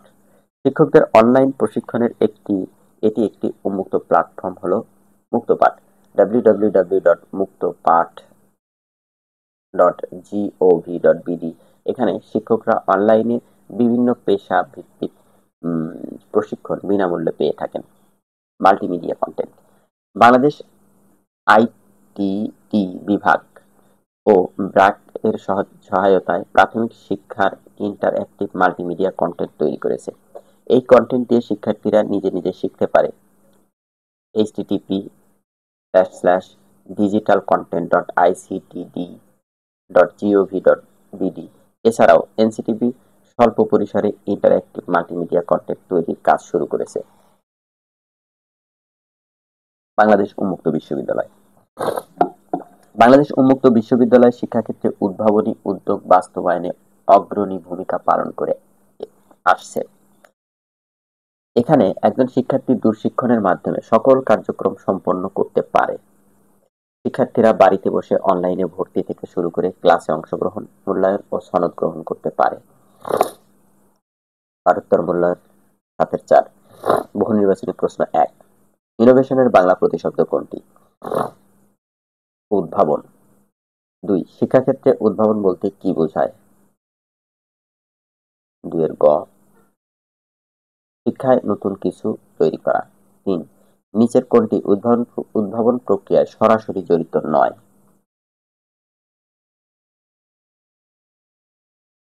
3 এর ঘ। শিক্ষা মন্ত্রণালয়। 4। উদ্ভাবনের প্রধান প্রতিবন্ধকতা হচ্ছে? 4 এর ঘ। ঐতিহ্যগত স্থিতাবস্থা, প্রবণতা এবং ঝুঁকি বিমুখতা। 5। শিক্ষাক্ষেত্রে কোথায় উদ্ভাবনের সুযোগ রয়েছে কিভাবে বুঝবেন? 5 এর ক। কাঙ্ক্ষিত ও প্রচলিত শিক্ষা সেবার মধ্যে পার্থক্য দেখা গেলে। কাঙ্ক্ষিত ও প্রচলিত শিক্ষা সেবার মধ্যে পার্থক্য দেখা গেলে। সংক্ষিপ্ত উত্তরমূলক প্রশ্ন। 1। উদ্ভাবন কাকে বলে? 2। উদ্ভাবন প্রক্রিয়ার বৈশিষ্ট্যগুলো উল্লেখ করতে পারবে। উদ্ভাবন প্রক্রিয়ার বৈশিষ্ট্যগুলো উল্লেখ করুন। রচনামূলক প্রশ্ন। 1। উদ্ভাবন ও শিক্ষাক্ষেত্রে উদ্ভাবন ধারণাটি ব্যাখ্যা করুন। 2। উদ্ভাবন প্রক্রিয়ার মৌলিক বিষয়গুলো চিহ্নিত করে এর প্রতিবন্ধকতার বর্ণনা করুন। 3। শিক্ষাক্ষেত্রে উদ্ভাবনগুলো চিহ্নিত করে আপনার করণীয় সম্পর্কে মতামত দিন। পাঠ 7-5। সামাজিক পরিবর্তন ও অভিযোজন, সোশিয়াল চেঞ্জ অ্যান্ড অ্যাডাপ্টেশন। উদ্দেশ্য। এই পাঠ শেষে আপনি সামাজিক পরিবর্তন কি তা বলতে পারবেন। সামাজিক পরিবর্তনের কারণসমূহ বর্ণনা করতে পারবেন। সামাজিক পরিবর্তন বিশ্ব সংস্কৃতিতে কিভাবে প্রভাব ফেলে তা উল্লেখ করতে পারবেন। সামাজিক পরিবর্তন অভিযোজন প্রক্রিয়ায় কি ভূমিকা রাখতে পারে তা বর্ণনা করতে পারবেন। সামাজিক পরিবর্তন কিভাবে সাংস্কৃতিক ব্যবধান তৈরি করে তা ব্যাখ্যা করতে পারবেন। ভূমিকা। সমাজ স্বভাবতই গতিশীল ও পরিবর্তনশীল। সমাজের বর্তমান অবস্থা থেকে পূর্বের অবস্থার পার্থক্যকেই সামাজিক পরিবর্তন বলা হয়। পরিবর্তন দ্বারাই মানব সমাজ আদি বর্বর অবস্থা অতিক্রম করে আধুনিক কালের সভ্য অবস্থায় উপনীত হয়েছে। পরিবর্তনের মাধ্যমে আদিম সাম্যবাদী সমাজ চরম পুঁজিবাদী সমাজে রূপান্তরিত হয়েছে। সামাজিক পরিবর্তনের সংজ্ঞা। সাধারণভাবে বলা যায় যে সমাজের এক অবস্থা থেকে অন্য অবস্থায় স্থায়ী বা আপেক্ষিক রূপান্তরকে সামাজিক পরিবর্তন বলা হয়। বিভিন্ন সমাজবিজ্ঞানী সামাজিক পরিবর্তনকে বিভিন্নভাবে সংজ্ঞায়িত করেছেন। নিম্নে কয়েকজন সমাজবিজ্ঞানী কর্তৃক প্রদত্ত সংজ্ঞা উপস্থাপন করা হলো। কার্ল মার্কসের মতে সমাজের উৎপাদন প্রণালীর পরিবর্তনই সামাজিক পরিবর্তন। মরিস গিন্সবার্গ এর মতে সামাজিক পরিবর্তন হলো সমাজ কাঠামোর পরিবর্তন, উদাহরণস্বরূপ সমাজের আকার, সংঘের ভারসাম্য ও গঠনের অংশগত ধারণ। হার্বার্ট স্পেন্সারের মতে সমাজের অনির্দিষ্টতা থেকে সুনির্দিষ্টতা, সমজাতীয়তা থেকে অসমজাতীয়তা এবং সহজ থেকে জটিলতার দিকে পদার্পণকে সামাজিক পরিবর্তন বলে। রোজার্টস এর মতে সামাজিক পরিবর্তন হলো এমন একটি প্রক্রিয়া যার মাধ্যমে সামাজিক ব্যবস্থার কাঠামো এবং ক্রিয়ার পরিবর্তন হয়। স্যামুয়েল কোয়েনিং এর মতে সামাজিক পরিবর্তন বলতে এমন একটি প্রক্রিয়াকে নির্দেশ করে যা মানুষের জীবনযাত্রার পরিবর্তন ঘটায়। রোনাল্ড রবার্টসন এর মতে সময়ের ব্যবধানে সামাজিক আচরণ, সামাজিক অনুষ্ঠান, প্রতিষ্ঠান এবং সর্বোপরি সমাজ কাঠামোর ধরনের মধ্যে যে রদবদল ঘটে তার নামই সামাজিক পরিবর্তন। উপরোক্ত সংজ্ঞাগুলোর বিশ্লেষণ থেকে দেখা যায় যে সামাজিক পরিবর্তন বলতে বোঝায় সামাজিক পরিবর্তন যুগের ভিত্তিতে আচরণের মধ্যে পরিবর্তন, সামাজিক পরিবর্তন সমাজ কাঠামোর ধরনের পরিবর্তন, সামাজিক প্রথা, অনুষ্ঠান ও প্রতিষ্ঠানের মধ্যে পরিবর্তন, জীবনধারার পরিবর্তন, সামাজিক প্রক্রিয়ার পরিবর্তন, উৎপাদন পদ্ধতি, উৎপাদন প্রণালী পরিবর্তন ইত্যাদি। সামাজিক পরিবর্তনের বৈশিষ্ট্য। সামাজিক পরিবর্তনের নিম্নোক্ত বৈশিষ্ট্যগুলো লক্ষ্য করা যায়, যথা: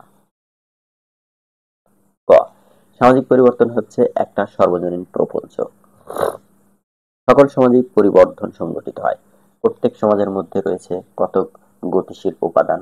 সমাজের জনসংখ্যার কাঠামো পরিবর্তন হয়, প্রযুক্তির সম্প্রসারণ ঘটে, বস্তুগত উপাদানের রূপান্তর হয় এবং মূল্যবোধ ও ভাবাদেশের ক্ষেত্রে পরিবর্তন আসে। খ, সামাজিক পরিবর্তন একটা অপরিহার্য নিয়ম। পরিবর্তন প্রকৃতির নিয়মাধীন। সামাজিক পরিবর্তন একটি স্বাভাবিক ঘটনা। এটি স্বাভাবিকভাবে কিংবা পরিকল্পিত প্রচেষ্টার ফলে সংঘটিত হতে পারে। গ, সামাজিক পরিবর্তনের গতি অসম। সকল সমাজেই পরিবর্তন ঘটে, কিন্তু এর গতি সর্বত্র সমান নয়। অধিকাংশ সমাজেই পরিবর্তনের গতি মন্থর, যা অনেকের দৃষ্টিগোচর হয় না।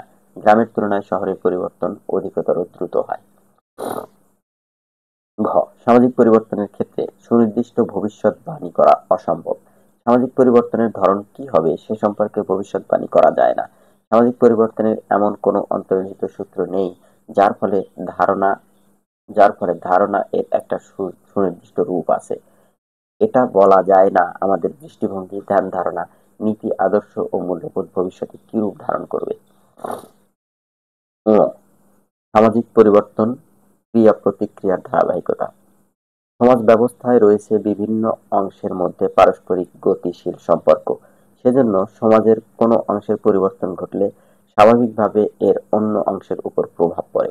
উদাহরণস্বরূপ বলা যায় আধুনিক শিল্পায়ন কুটির শিল্পের অস্তিত্বের জন্য হুমকি স্বরূপ। চ, সামাজিক পরিবর্তনের গতি প্রকৃতি সময় নির্ভর। একই সমাজের বিভিন্ন ক্ষেত্রে পরিবর্তনের গতি একরূপ নয়। যেমন বাংলাদেশের স্বাধীনতার সূর্য ও স্বাধীনতা পূর্ব এবং স্বাধীনতা পরবর্তী সামাজিক পরিবর্তনের গতির তারতম্য রয়েছে। অর্থাৎ সময় এখানে একটি বড় ফ্যাক্টর। সামাজিক পরিবর্তনের কারণ সমূহ। মানব সভ্যতার সকল সমাজে ও সকল যুগে সামাজিক পরিবর্তন পরিলক্ষিত হয়, কিন্তু সামাজিক পরিবর্তনের গতির ক্ষেত্রে পার্থক্য রয়েছে। সামাজিক পরিবর্তনের গতি ও দিক নির্দেশনার ক্ষেত্রে কতগুলো উপাদান ক্রিয়াশীল। সামাজিক পরিবর্তন এসব উপাদানের জন্যই সামাজিক পরিবর্তন ঘটে, যথা: ১, জৈবিক উপাদান। সামাজিক পরিবর্তনের জৈবিক উপাদান সমূহের ভিতর রয়েছে প্রাণী ও বৃক্ষরাজি এবং স্বয়ং মানুষ। জৈবিক পরিবেশ মানুষের সামাজিক ও সাংস্কৃতিক জীবনকে প্রভাবিত করে। জনসংখ্যা হ্রাস বৃদ্ধি সমাজ ব্যবস্থার উপর সুদূর প্রসারী প্রভাব বিস্তার করে। জনসংখ্যার সংখ্যাগত পরিবর্তন যেমন সামাজিক পরিবর্তনের উপর প্রক্রিয়ার সৃষ্টি করে, তেমনিভাবে সামাজিক পরিবর্তন ও জনসংখ্যার হ্রাস বৃদ্ধির বিষয়টিকে প্রভাবিত করে। সমাজ জীবনের বিভিন্ন বিষয়কে প্রভাবিত করে জনসংখ্যার আয়তন। ২, সাংস্কৃতিক উপাদান। মানব সমাজের জীবনাচরণের সমষ্টি হল সংস্কৃতি। সংস্কৃতি মানব সমাজের সামগ্রিক পরিচয় বহন করে। সাংস্কৃতিক পরিবর্তন সামাজিক পরিবর্তনকে অনিবার্য করে তোলে মানুষের চিন্তা চেতনা, ধ্যান ধারণা, ন্যায়, নীতিবোধ, আদর্শ, মূল্যবোধের দ্বারা। প্রযুক্তির প্রকৃতি ও গতিপথ নির্ধারিত ও নিয়ন্ত্রিত হয় সমকালীন সংস্কৃতির দ্বারা। ৩. প্রাকৃতিক উপাদান। প্রাকৃতিক উপাদান যেমন ভূমিকম্প, বন্যা, ঝড় বৃষ্টি, নদী ভাঙন ইত্যাদি সামাজিক অবস্থাকে নিয়ন্ত্রণ করে। প্রকৃতিবাদীদের মতবাদের প্রবক্তাদের মতে মানব সমাজের বিকাশের জন্য প্রধানত প্রাকৃতিক উপাদানই দায়ী। সভ্যতার বিকাশের প্রাকৃতিক পরিবেশ প্রতিকূল ও অনুকূল উভয় ধরনের ভূমিকাই পালন করতে পারে। পরিবেশ থেকে প্রাপ্ত সম্পদের সদ্ব্যবহারের মাধ্যমে সভ্যতার বিকাশ ঘটে। ৪. অর্থনৈতিক উপাদান। অর্থ ব্যবস্থা হল সমাজ ব্যবস্থার অন্যতম সংগঠক। সমাজ ব্যবস্থার অন্তর্ভুক্ত ব্যক্তিবর্গের ব্যবহারিক জীবন অর্থনৈতিক উপাদানের দ্বারা বিশেষভাবে প্রভাবিত। সমাজ সম্পর্কে ব্যক্তি মানুষের মনোভাব গড়ে তোলার ক্ষেত্রে অন্যতম প্রধান নিয়ামক শক্তি হল অর্থনৈতিক কার্যকলাপ। মানব সমাজের বিভিন্ন স্তরে সক্রিয়ভাবে বর্তমান থাকে অর্থনৈতিক প্রতিযোগিতা ও দ্বন্দ্ব। সমাজে প্রচলিত অর্থনৈতিক ব্যবস্থা, দ্বন্দ্ব সংঘাত, অর্থনৈতিক প্রতিযোগিতা সমাজস্থ ব্যক্তিবর্গের জীবনধারা, জীবন দর্শন, মানসিকতা, মূল্যবোধ প্রভৃতিকে প্রত্যক্ষভাবে প্রভাবিত করে। ৫. মনস্তাত্ত্বিক উপাদান। সমাজ ব্যবস্থার অন্তর্ভুক্ত ব্যক্তিবর্গের মধ্যে আত্মকেন্দ্রিক মনোভাব বিদ্যমান থাকে। কালের বিবর্তনের সাথে সাথে সমাজবদ্ধ মানুষের নীতিজ্ঞান, মূল্যবোধ, দৃষ্টিভঙ্গির পরিবর্তন ঘটে। উদাহরণ হিসেবে বলা যায়, সনাতন হিন্দু সমাজের সতীদাহ প্রথা বর্তমানে অমানবিক, অনৈতিক ও পাশবিক বলে বিবেচিত হচ্ছে এবং পরিত্যক্ত হয়েছে। অনুকরণ প্রবণতা হল মানুষের সাধারণ বৈশিষ্ট্য। এই প্রবণতার দ্বারা মানুষ অন্য সমাজের বিধি, ব্যবস্থা, আচার, অনুষ্ঠান প্রভৃতি অনুকরণ করতে উদ্যোগী হয়। তাছাড়া মানুষের নতুনত্বের প্রতি আকর্ষণ অনস্বীকার্য। মানব সমাজের নতুনত্বের প্রতি এই কদর প্রচলিত অবস্থার পরিবর্তন, রুচিবোধের পরিবর্তন ঘটায়। ফলে প্রচলিত সমাজ জীবনের পরিবর্তন ঘটে। সামাজিক পরিবর্তন একটা চলমান প্রক্রিয়া, গতিশীল প্রক্রিয়া। সমাজভেদে সামাজিক পরিবর্তনের গতি ও মাত্রা পার্থক্য দেখা যায়। সমাজবিজ্ঞানীদের মতে সামাজিক পরিবর্তনের ক্ষেত্রে ৮টি উপাদান প্রভাবক হিসেবে কাজ করে, যথা: ১. ব্যক্তির সচেতন উদ্দেশ্য ও তার সিদ্ধান্ত। ২. ব্যক্তির ভূমিকা ও কার্যাবলী যা পারস্পরিক অন্যান্য উপাদান দ্বারা প্রভাবিত। ৩. বাহ্যিক প্রভাব, যেমন সাংস্কৃতিক যোগাযোগ, যুদ্ধে জয়। ৪. কাঠামোগত পরিবর্তন যা উৎপাদন শক্তি এবং উৎপাদন সম্পর্কের মধ্যে পরিবর্তন আনে। ৫. প্রভাবশালী ব্যক্তিত্ব বা গোষ্ঠীর প্রভাব। ৬. উপনিবেশিক শাসন ও তাদের প্রভাব। ৭. বিভিন্ন আর্থ-রাজনৈতিক উপাদানের ঘাত-প্রতিঘাতে কোনো বিশেষ বিপ্লব। ৮. গোষ্ঠীর কোনো বিশেষ সাধারণ ইচ্ছার উন্মেষ, যেমন উন্নতির জন্য প্রতিজ্ঞাবদ্ধ জনগোষ্ঠী। সামাজিক পরিবর্তন ও অভিযোজন প্রক্রিয়া। মানুষ সামাজিকীকরণ প্রক্রিয়ায় শিক্ষালাভ করে সমাজের একজন সদস্য হিসেবে নিজেকে যোগ্য করে গড়ে তোলে। তাই সমাজবিজ্ঞানীগণ সামাজিকীকরণের অন্যতম প্রধান বাহন হিসেবে শিক্ষাকে সর্বাধিক গুরুত্ব আরোপ করেছেন। যেমন: ক. রুশোর মতে শিক্ষার উদ্দেশ্য হচ্ছে শিশুর সহজাত প্রবৃত্তির সুষ্ঠু বিকাশ সাধন। খ. কিন্ডারগার্টেন শিক্ষা ব্যবস্থার প্রবর্তক জার্মান শিক্ষাবিদ জন ফ্রেডরিক ফ্রয়েবল বিশ্বাস করতেন শিক্ষার লক্ষ্য হল একটি পরিপূর্ণ জীবন। গ. জোহান হেনরিক পেস্তালোচ্চি এর মতে শিক্ষার লক্ষ্য মানবিক গুণাবলীর সর্বাঙ্গীন বিকাশ, যা পরিণামে জনগণের ভাগ্য উন্নয়নে সহায়ক হবে। গ. জন ডিউ শিক্ষার উদ্দেশ্য হচ্ছে সুস্থ জীবনযাপন। ঙ. হার্বার্ট স্পেন্সার শিক্ষার মাধ্যমে ব্যক্তির সমাজ জীবনে পূর্ণতা আসে। ট. অগাস্ট কোট সমাজের সদস্যদের ভিতর পারস্পরিক সহানুভূতি ও উপলব্ধির বিকাশ সাধনই শিক্ষার প্রধান উদ্দেশ্য। ছ. সামনার শিক্ষার মাধ্যমে ব্যক্তির যুক্তিশীল মানসিক শক্তির বিকাশ ঘটাবে, যার মাধ্যমে সে সমাজ জীবনে আবেগের বশবর্তী হয়ে কোনো কাজ করার চেয়ে বিচার বিবেচনা করে কাজ করতে উদ্বুদ্ধ হবে। জ. গিডিংসের মতে শিক্ষা মানুষকে অবজ্ঞা ও কুসংস্কার থেকে মুক্ত রাখতে পারবে এবং একজন আলোকিত নাগরিক হিসেবে নিজেকে প্রতিষ্ঠা করতে সক্ষম হবে। মানব শিশু একটি পরিবারে জন্মগ্রহণের মাধ্যমে সমাজের হয়ে সংশ্লিষ্ট সমাজের প্রচলিত শিশু জন্ম মুহূর্ত যে নিয়ম রীতির সাথে নিজেকে খাপ খাইয়ে নিতে প্রয়াস পায়, সে উক্ত সামাজিক পরিবেশে বড় হতে থাকে। সে যতই বড় হতে থাকে ততই সে বিভিন্ন সামাজিক সংগঠন ও পরিবর্তনশীল সমাজের সংস্পর্শে আসে। ভিন্ন ভিন্ন সমাজের সামাজিক দায়িত্ব সম্পর্কে সচেতন হয়ে নির্দিষ্ট কর্তব্য ও দায়িত্ব পালনে প্রবৃত্ত হয়। শিক্ষার মাধ্যমে জীবন প্রণালী গ্রহণের মানসিকতা তৈরি হয়। তাই শিক্ষা সমকালীন বিশ্বে যে কোনো সমাজের ব্যক্তিকে পরিবর্তনশীল বিশ্বের সাথে খাপ খাইয়ে নিতে সাহায্য করে। শিক্ষার মাধ্যমে নতুন প্রজন্ম সামাজিক মূল্যবোধ ও আদর্শ সম্পর্কে অবহিত হয়। সামাজিক পরিবর্তন ও সাংস্কৃতিক ব্যবধান। সমাজবিজ্ঞানী ডব্লিউ.এফ. অরবার্ন তার সোশিয়াল চেঞ্জ গ্রন্থে সাংস্কৃতিক ব্যবধান কালচারাল ল্যাগ তত্ত্বটি প্রদান করেছেন। তার তত্ত্বের মূল সুর হল পরিবর্তনশীল সমাজের বস্তুগত সংস্কৃতির যে গতি ও হারে বৃদ্ধি পায়, আদর্শগত সংস্কৃতি সে তুলনায় অনেক ধীরে এগোতে থাকে। ফলে উভয় ধরনের সংস্কৃতির মধ্যে একটা ব্যবধান সৃষ্টি হয়, আর এটাই হলো সাংস্কৃতিক ব্যবধান। অর্থাৎ কোন সংস্কৃতির মধ্যে অসম গতিতে চলমান দুটি অংশের মধ্যে বিদ্যমান চাপ স্টেইন হলো সাংস্কৃতিক ব্যবধান। এ তত্ত্বের মূল কথা হলো সংস্কৃতির বিভিন্ন অংশ পরস্পরের সঙ্গে কার্য-কারণ সূত্রে আবদ্ধ। সংস্কৃতির বিভিন্ন অংশ অসম গতিতে এগিয়ে চলে। সাধারণ বস্তুগত সংস্কৃতির অবস্তুগত সংস্কৃতির তুলনায় বেশি গতি ও মাত্রায় এগিয়ে চলে। সংস্কৃতির অংশগুলো অসমভাবে এগিয়ে চলার কারণে ভারসাম্যহীনতা দেখা দেয়। উদাহরণ হিসেবে বলা যায়, শিল্প কারখানা ও শিক্ষা পরস্পর সম্পর্কযুক্ত।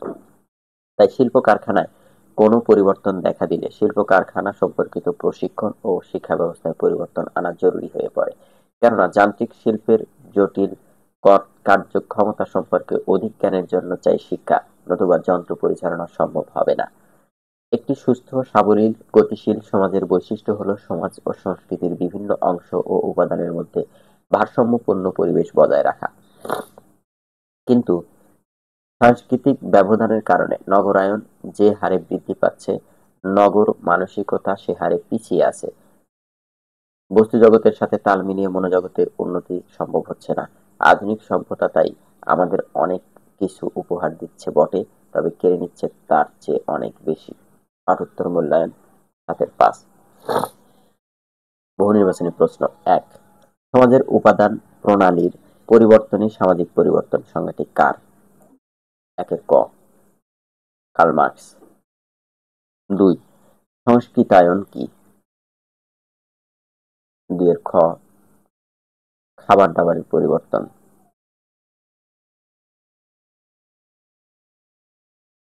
৩. কালচারাল ল্যাগ বা সাংস্কৃতিক ব্যবধান তত্ত্বটি প্রদান করেছেন ৩ ক, ডব্লিউ.এফ. অরবার্ন। সংক্ষিপ্ত উত্তরমূলক প্রশ্ন। সামাজিক পরিবর্তন বলতে কি বোঝায়? ২. বিশ্বায়ন কাকে বলে? ৩. সাংস্কৃতিক ব্যবধান বলতে কি বোঝায়? ৪. সামাজিক পরিবর্তনের কয়েকটি বৈশিষ্ট্য লিখুন। রচনামূলক প্রশ্ন। ১. সামাজিক পরিবর্তনের সংজ্ঞা দিন। সামাজিক পরিবর্তনের কারণগুলো ব্যাখ্যা করুন। ২. সামাজিক পরিবর্তন কিভাবে অভিযোজন প্রক্রিয়াকে প্রভাবিত করে বিশ্লেষণ করুন। মূল্যবোধ ও নৈতিকতার উন্নয়ন, পাঠ ৭-৬। Development of values and morality. পাঠের উদ্দেশ্য। এই পাঠ শেষে আপনি মূল্যবোধ কি তা ব্যাখ্যা করতে পারবেন। মূল্যবোধ বিভিন্ন প্রকার উল্লেখ করতে পারবেন। নৈতিকতা বলতে কি বোঝায় তা বিশ্লেষণ করতে পারবেন। নৈতিক উন্নয়নের গতি প্রকৃতি ও শর্ত সাপেক্ষে মতামত ব্যক্ত করতে পারবেন। মূল্যবোধের স্বরূপ, নেচার অব ভ্যালুস। মূল্যবোধ নিয়ে জ্ঞানের যে শাখাটি আলোচনা করে তাকে মূল্যবোধ বলা হয়। এটি দর্শনের অন্যতম একটি শাখা। তাই দর্শনের যে শাখাটি বিশেষভাবে মূল্যের স্বরূপ, শ্রেণীকরণ, তাৎপর্য ও বাস্তবাবস্থার সাথে এর সম্পর্ক নিয়ে আলোচনা করে তাকে বলা হয় মূল্যবিদ্যা। আর দর্শনের অন্যতম প্রধান কাজ মূল্যের স্বরূপ ও তাৎপর্য নির্ণয় করা, যা বিজ্ঞানীরা কখনোই করেন না। আর এখানেই বিজ্ঞানের সাথে দর্শনের পার্থক্য। এখন আমরা মূল্যের স্বরূপ ও তাৎপর্য অনুধাবনের চেষ্টা করব। তবে এ বিষয়ে অন্যান্য বিষয়ের মতোই মতভেদ লক্ষ্য করা যায়। আক্ষরিক অর্থে মূল্য বলতে আমরা সাধারণত যোগ্যতা বা উৎকর্ষতাকে বুঝিয়ে থাকি। সেদিক থেকে যে বস্তুর উপযোগিতা আছে দৈনন্দিন জীবনে আমরা তাকেই মূল্যবোধ বলে মনে করি।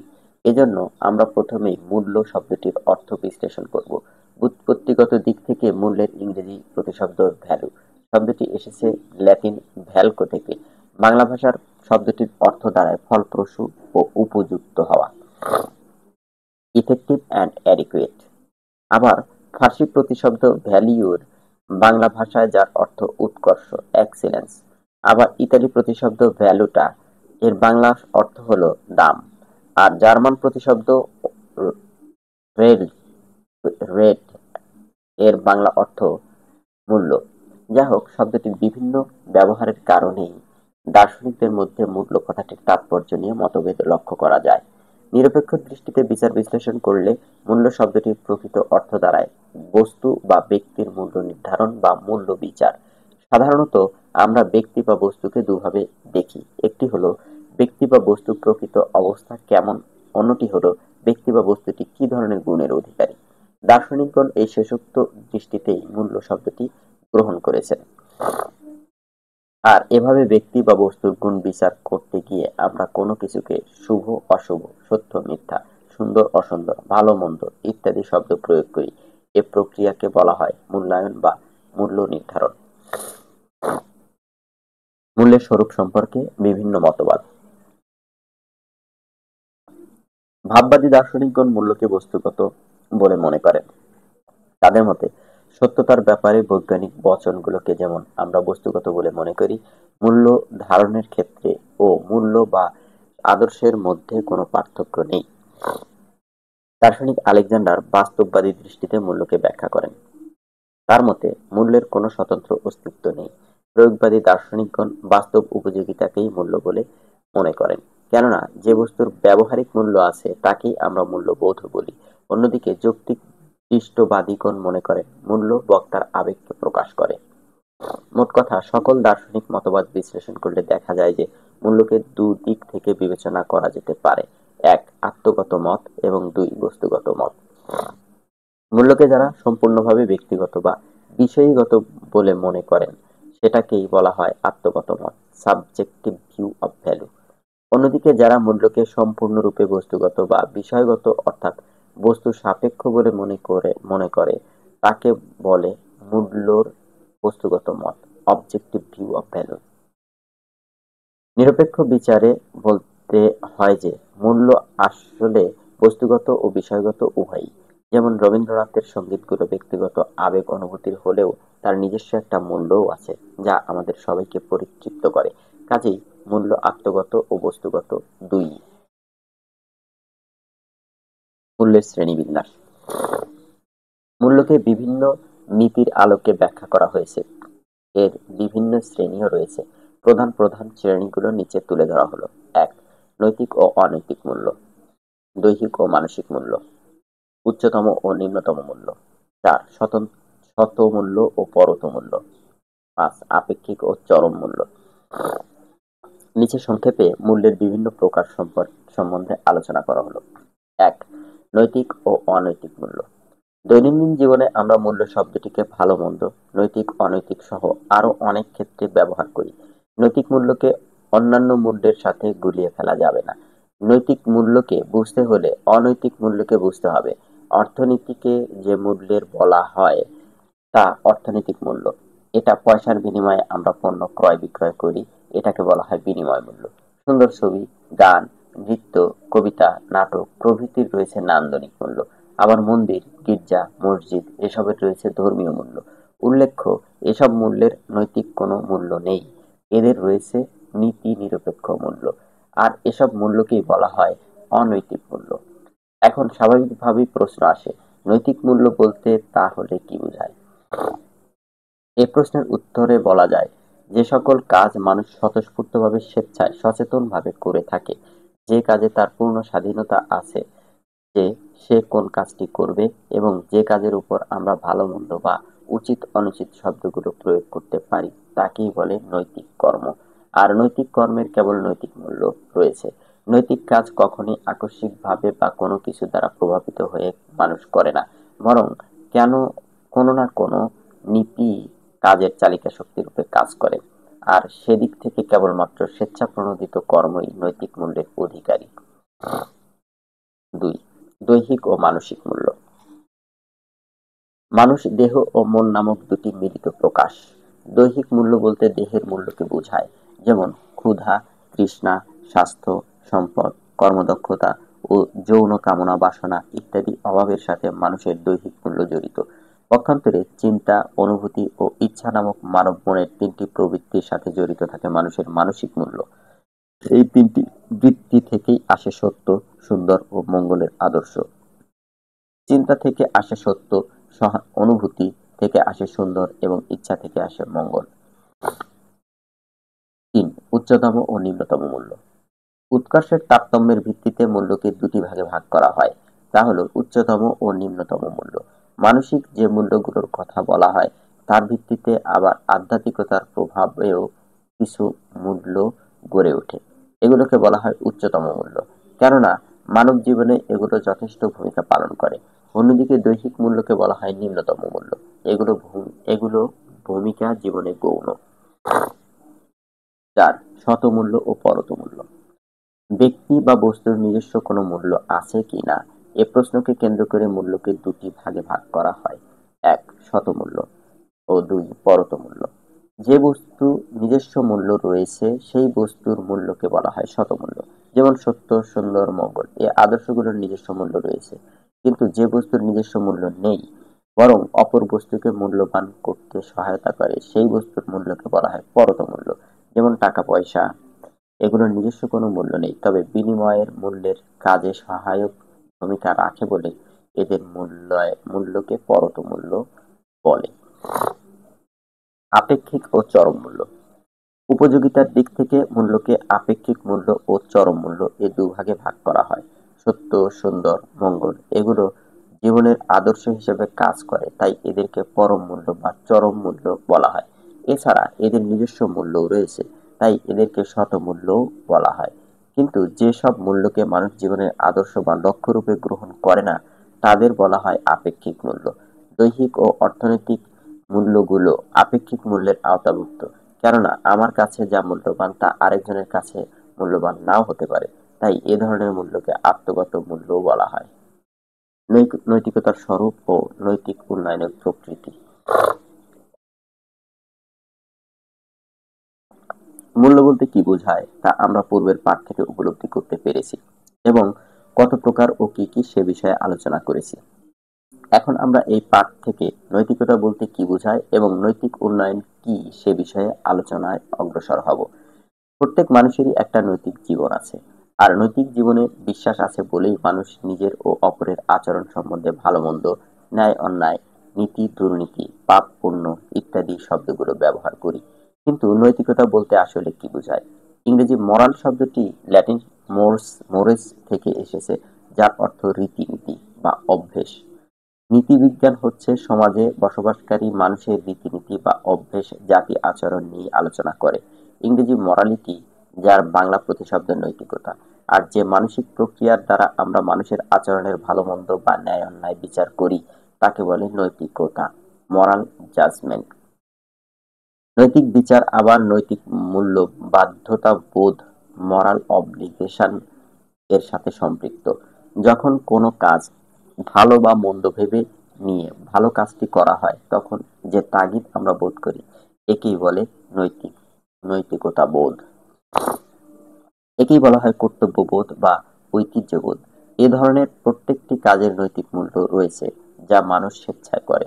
তাই নৈতিক কাজ হচ্ছে ঐচ্ছিক কাজ বা ক্রিয়া, আর নীতিবিজ্ঞান ও ঐচ্ছিক ক্রিয়ার মূল্য বিচার করে জৈবিক আদর্শের আলোকে। নৈতিক মূল্য বা আদর্শকে সামনে রেখেই মানুষের কর্ম জীবন পরিচালিত হয়, আর নৈতিক বিচারের কর্তা হচ্ছে মানুষের মন বা স্বীয় বিবেক। ম্যাকেনজি তাই বলেন, নৈতিক বিচারের কর্তা বলতে আমরা বুঝব যে দৃষ্টিভঙ্গি থেকে বিচার করা হয় সেইটি। একটা আদর্শ মান অনুসারে আমরা নৈতিক বিচার করি। বিবেক হচ্ছে নৈতিক বৃত্তি, মরাল ফ্যাকাল্টি, যা এক প্রকার মানসিক শক্তি বা ক্ষমতাকে বোঝায়। এর মাধ্যমে কাজের নৈতিক মূল্য বা গুণ নির্ধারণ করতে আমরা সক্ষম হই। নৈতিক বৃত্তিকে ইংরেজিতে বলা হয় কনসায়েন্স, যার বাংলা হলো বিবেক। এই বিবেকই আমাদেরকে সৎ বা ভালো কাজ করতে প্রেরণা দেয়। যখন কোনো ভালো কাজ করা হয় তখন তা আমাদের চরিত্রের নৈতিক মূল্যকে বাড়িয়ে দেয়।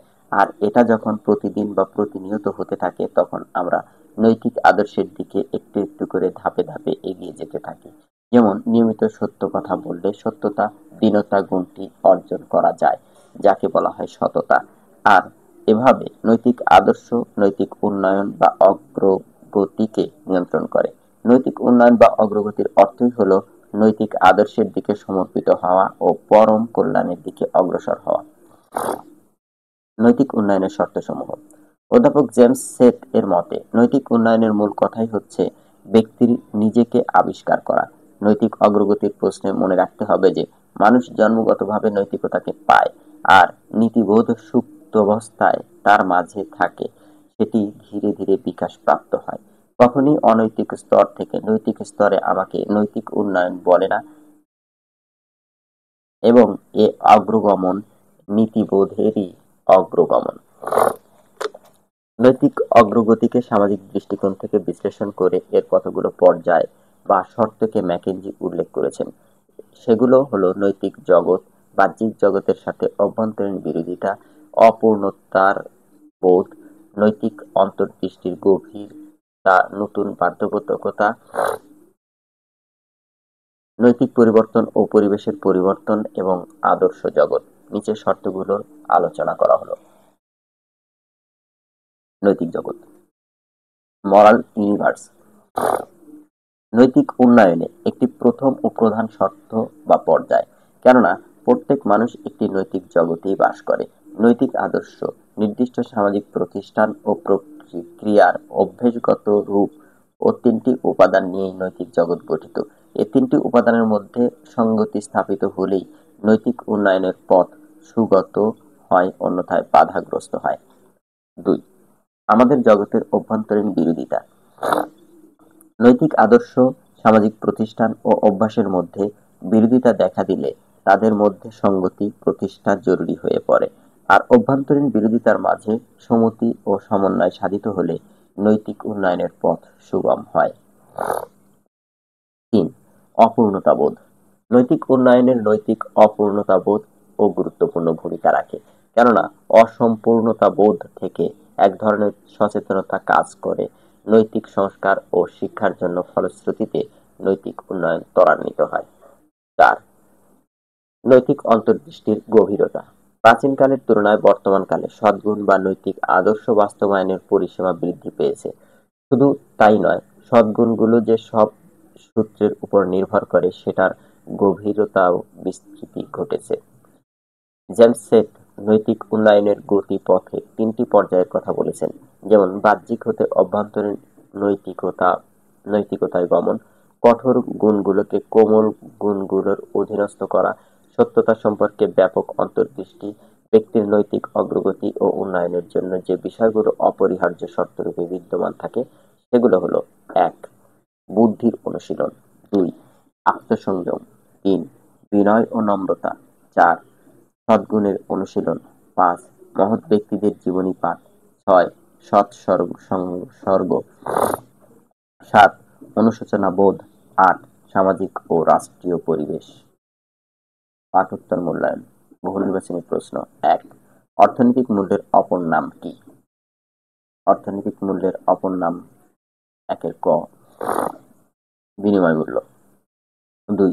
যে কর্মকে উচিত অনুচিত বা ভালো ও মন্দ বোধে মূল্যায়ন করা হয় তাকে কি বলা হয়? এর গ, তাকে বলা হয় অনৈতিক কর্ম। নৈতিক কর্ম। 3. ইংরেজি মোরেলস শব্দটি কোন ভাষা থেকে উৎপত্তি? 3 ক, ল্যাটিন শব্দ মোরেস থেকে। 4. অধ্যাপক জেমস সেট এর মতে নৈতিক উন্নয়নের মূল কথা কোনটি? 4 খ, নিজেকে আবিষ্কার করা। 5.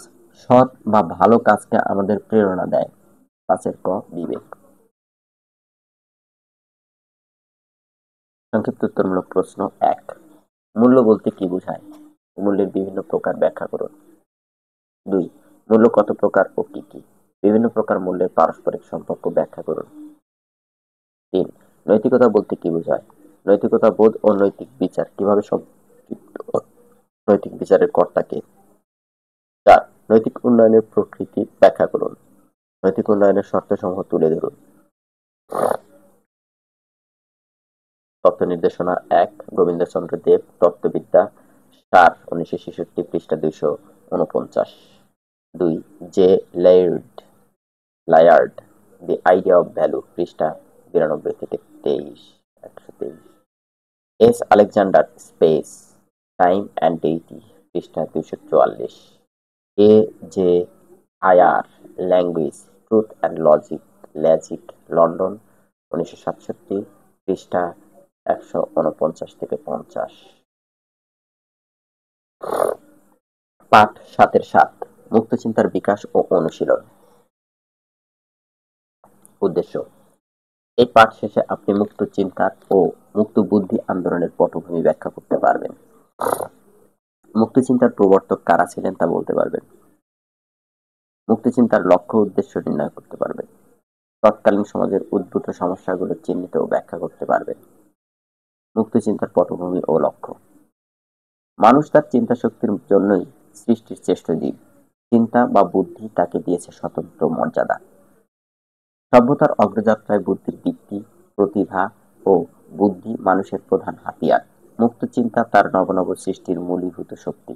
ব্যক্তিগত জীবনে হোক, জাতীয় জীবনে হোক, মুক্ত বুদ্ধি মানুষের যাবতীয় কর্মকাণ্ড পরিচালনা করে সামনের দিকে এগিয়ে নেয়।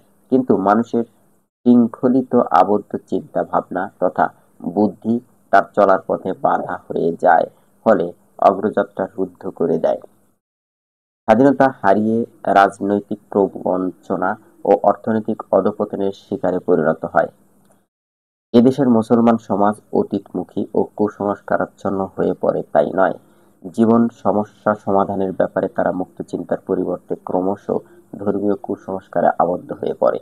বাঙালি মুসলমান সমাজের এই চরম সংকটকালে মুক্তবুদ্ধির একদল চিন্তাবিদ সামনে এগিয়ে আসেন জীবনের বিভিন্নমুখী সমস্যা সমাধানে কিভাবে বুদ্ধির যথার্থ প্রয়োগ করা যায় সেদিকে আহ্বান জানান।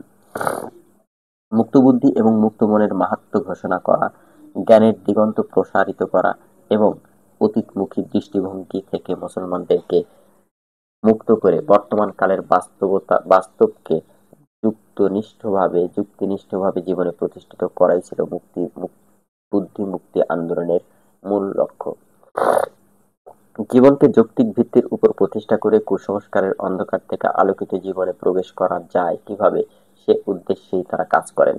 এই আন্দোলন বাঙালির দর্শনে একটি বুদ্ধিবাদী ও মানবতাবাদী আন্দোলন। একে মুসলিম দর্শনের মুতাজিলা আন্দোলনের সঙ্গে তুলনা করা যেতে পারে। মুক্তচিন্তার প্রবর্তক: তারা হলেন মুক্তচিন্তার প্রধান প্রবর্তক ও অনুসারী হিসেবে যাদের নাম উল্লেখ না করলেই নয়: সৈয়দ আবুল হোসেন, কাজী আব্দুল ওয়াদুদ, কাজী মোতাহার হোসেন প্রমুখ। মুক্ত বুদ্ধির চিন্তাবিদগণ এই আন্দোলনের নেতৃত্ব দেন এবং জোরালো ভূমিকা রাখেন। 1925 সালের 19 জানুয়ারি তারিখে ঢাকায় মুসলিম সাহিত্য সমাজ প্রতিষ্ঠিত হয়।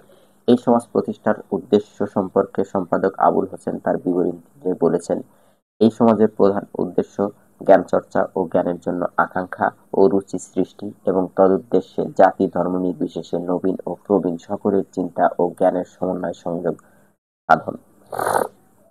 সমাজের অন্যতম প্রতিষ্ঠাতা কাজী আব্দুল ওয়াদুদের ভাষায়, ঢাকা বিশ্ববিদ্যালয়ের পরিমণ্ডলে মুসলিম সাহিত্য সমাজ নামে একটি সাহিত্যিক এবং সাংস্কৃতিক প্রতিষ্ঠানের জন্ম হয়। তার মূল মন্ত্র ছিল বুদ্ধির মুক্তি। বুদ্ধির মুক্তি অর্থাৎ বিচার বুদ্ধিকে অন্ধ সংস্কার ও শাস্ত্রানুগত্য থেকে মুক্তিদান। বাংলার মুসলমান সমাজে এ ছিল এক অভূতপূর্ব ব্যাপার। কিন্তু সেদিন বিস্ময়কর হয়েছিল বাংলার শিক্ষিত মুসলিম তরুণদের উপর এক প্রভাব একটি জিজ্ঞাসু ও সহৃদয় গোষ্ঠীর সৃষ্টি সম্ভবপর হয়েছিল এর দ্বারা।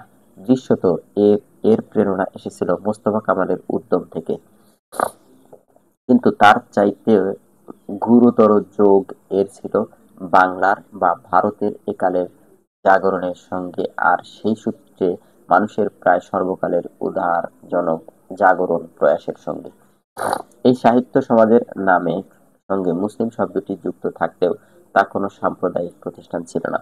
সম্পাদক আবুল হোসেন তার বার্ষিক বিবরণীতে যাবতীয় বিভ্রান্তির অবসান ঘটিয়ে ঘোষণা করেন, এই সমাজ কোনো একটি বিশিষ্ট গণ্ডির মধ্যে আবদ্ধ নয়, কিংবা এ কোনো এক বিশেষ সাম্প্রদায়িক উদ্দেশ্য সিদ্ধির জন্য গঠিত নয়। সাহিত্য সৃষ্টি করাই এর উদ্দেশ্য, আর সেই সাহিত্যে মুসলমানের প্রাণ ও জীবন ফুটিয়ে তোলাই ইহার অন্যতম উদ্দেশ্য। মুক্তচিন্তার বিকাশ ও অনুশীলনের ক্ষেত্রসমূহ। মুক্তচিন্তার অনুসারীগণ গভীরভাবে তৎকালীন সমাজ ও রাজনীতির অবস্থা বিশ্লেষণপূর্বক তাদের করণীয় নির্ধারণ করেন, যা বুদ্ধিমুক্তি আন্দোলন হিসেবে গণ্য হয়। এই বুদ্ধিমুক্তির আন্দোলন সময়োচিত ছিল। পলাশীর প্রান্তরে বাংলা তথা এই উপমহাদেশের স্বাধীনতার সূর্য অস্তমিত হয়ে ঘন অন্ধকারে ছেয়ে গিয়েছিল সত্য, কিন্তু এদেশে ইংরেজি শিক্ষার প্রচলন শুরু হওয়া থেকে ঘন আবরণ ধীরে ধীরে অনুসৃত হতে থাকে। এদেশের হিন্দু সমাজ পাশ্চাত্য শিক্ষার আশীর্বাদ বরণ করে নেয়, আর মুসলমান সমাজ এই শিক্ষা থেকে দূরত্ব বজায় রাখতে গিয়ে ধীরে ধীরে কুসংস্কারে কুক্ষিগত হয়ে পড়ে। বুদ্ধিমুক্তির আন্দোলন তাই বাঙালি মুসলমানদের অতীতমুখী চিন্তাধারার উপর প্রথম আঘাত। পিছিয়ে পড়া সমাজ দেরিতে হলেও এই আন্দোলনের মর্মার্থ অনুধাবন করতে পেরেছিল। ঊনবিংশ শতকে বাংলায় যে নবজাগরণ দেখা দিয়েছিল, এ তারই পরিপূরক এবং তার সঙ্গে সামঞ্জস্যপূর্ণ ছিল। মুসলিম সাহিত্য সমাজ ও তার মুখপাত্র কর্তৃক যে বুদ্ধিমুক্তির আন্দোলন শুরু হয়েছিল, তার লক্ষ্য ছিল মুক্ত চেতনা, মুক্ত চিন্তার জন্ম দেওয়া। কিন্তু এই আন্দোলনের নেতৃবৃন্দ উপলব্ধি করতে পেরেছিলেন যে আজ সমাজ যে সমস্যায় জর্জরিত তার সমাধান করতে না পারলে মুক্ত বুদ্ধি ও মুক্ত চিন্তার স্রোত সমাজে প্রবাহিত হতে পারবে না। তাই তারা তখনকার সমাজে উদ্ভূত সমস্যাগুলির দিকে দৃষ্টি নিবদ্ধ করেছিলেন। এই সমস্যাগুলিকে কেন্দ্র করেই মুক্ত চিন্তার চর্চা ও অনুশীলন ঘটতে থাকে। নিচে এগুলো পর্যায়ক্রমে ব্যাখ্যা করা হলো। ১. মাতৃভাষা সংক্রান্ত বিভ্রান্তি দূরীকরণ। ২. শিক্ষা ব্যবস্থায় বহুমুখিতার যোগ। ৩. অর্থনৈতিক ব্যবস্থার অবসান। ৪. রাজনৈতিক জটিলতা নিরসন। ৫. ললিত কলার চর্চা। এবং ৬. ধর্মনিরপেক্ষ রাজনীতির সূচনা। ১. মাতৃভাষা সম্পর্কিত বিভ্রান্ত দূরীকরণ। ঊনবিংশ শতকের শেষের দিকে এবং বিংশ শতকের প্রথম দিকে মাতৃভাষা নিয়ে বাঙালি মুসলমানদের মধ্যে মতানৈক্য ছিল। কেউ কেউ এ ধরনের মতবাদ পোষণ করতেন যে আরবি, ফার্সি বা উর্দু ভাষার চর্চা ছাড়া এ জাতির মানসিক বিকাশ সম্ভব নয়। বাংলা ভাষার চর্চার ফলে ভ্রান্তি দূর হয়। মুসলিম সাহিত্য সমাজ কর্তৃক আয়োজিত মাতৃভাষার গুরুত্ব সম্পর্কেও বিভিন্ন বিতর্কের ফলাফল থেকে তা জানা যায়। অধ্যাপক এ এফ রহমান খান বাহাদুর, তসদ্দুক আহমদ, আব্দুর রহমান খাঁ, অধ্যাপক মাহমুদ হাসান, খান বাহাদুর, নাসির উদ্দিন প্রমুখের ভাষণ থেকে মাতৃভাষার গুরুত্ব পরিস্ফুটিত হয় এবং জনমন থেকে মাতৃভাষা সম্পর্কিত বিভ্রান্তি অপসারিত হতে থাকে। বুদ্ধিসম্পন্ন অধ্যাপক হাসান অবাঙালি হওয়া সত্ত্বেও যথার্থভাবে উপলব্ধি করেছিলেন যে বাংলাদেশে উর্দুকে মাতৃভাষা করতে চাওয়ার মতো আহাম্মকি আর নেই। বাংলার মুসলমান এতদিন অনর্থক উর্দুর পিছু পিছু ছুটে মারাত্মক ভুল করেছে, তাই আজ তারা অন্যান্য প্রদেশের মুসলমানদের চেয়ে অনুন্নত। ২. শিক্ষা ব্যবস্থায় বহুমুখিতার যোগ। সাহিত্য জাতির মানস প্রতিফলন, এর মধ্যে তার মননে বিচিত্র রূপ বিধৃত। এই মননের উৎকর্ষ সাধন করতে হলে শিক্ষা অপরিহার্য। শিক্ষা ছিল একমুখী ও আলোচ্য যুগে মুসলমানেরা বুঝত দ্বীন-ই ইলম বা ধর্মীয় বিদ্যা শিক্ষা দরকার, কিন্তু সমাজের পরিপূর্ণ বিকাশের জন্য যে সর্বমুখী শিক্ষার প্রয়োজন সে কথা বাঙালি মুসলমানরা বুঝতেই চাইত না। এই মানসিকতা সম্পন্ন লোক এখনো দু চারটা চোখে পড়ে না এমন নয়। এই আন্দোলনের অন্যতম প্রধান চিন্তাবিদ অধ্যাপক আবুল হোসেন ও সমাজের এ জাতির দৃষ্টি আকর্ষণ করেন।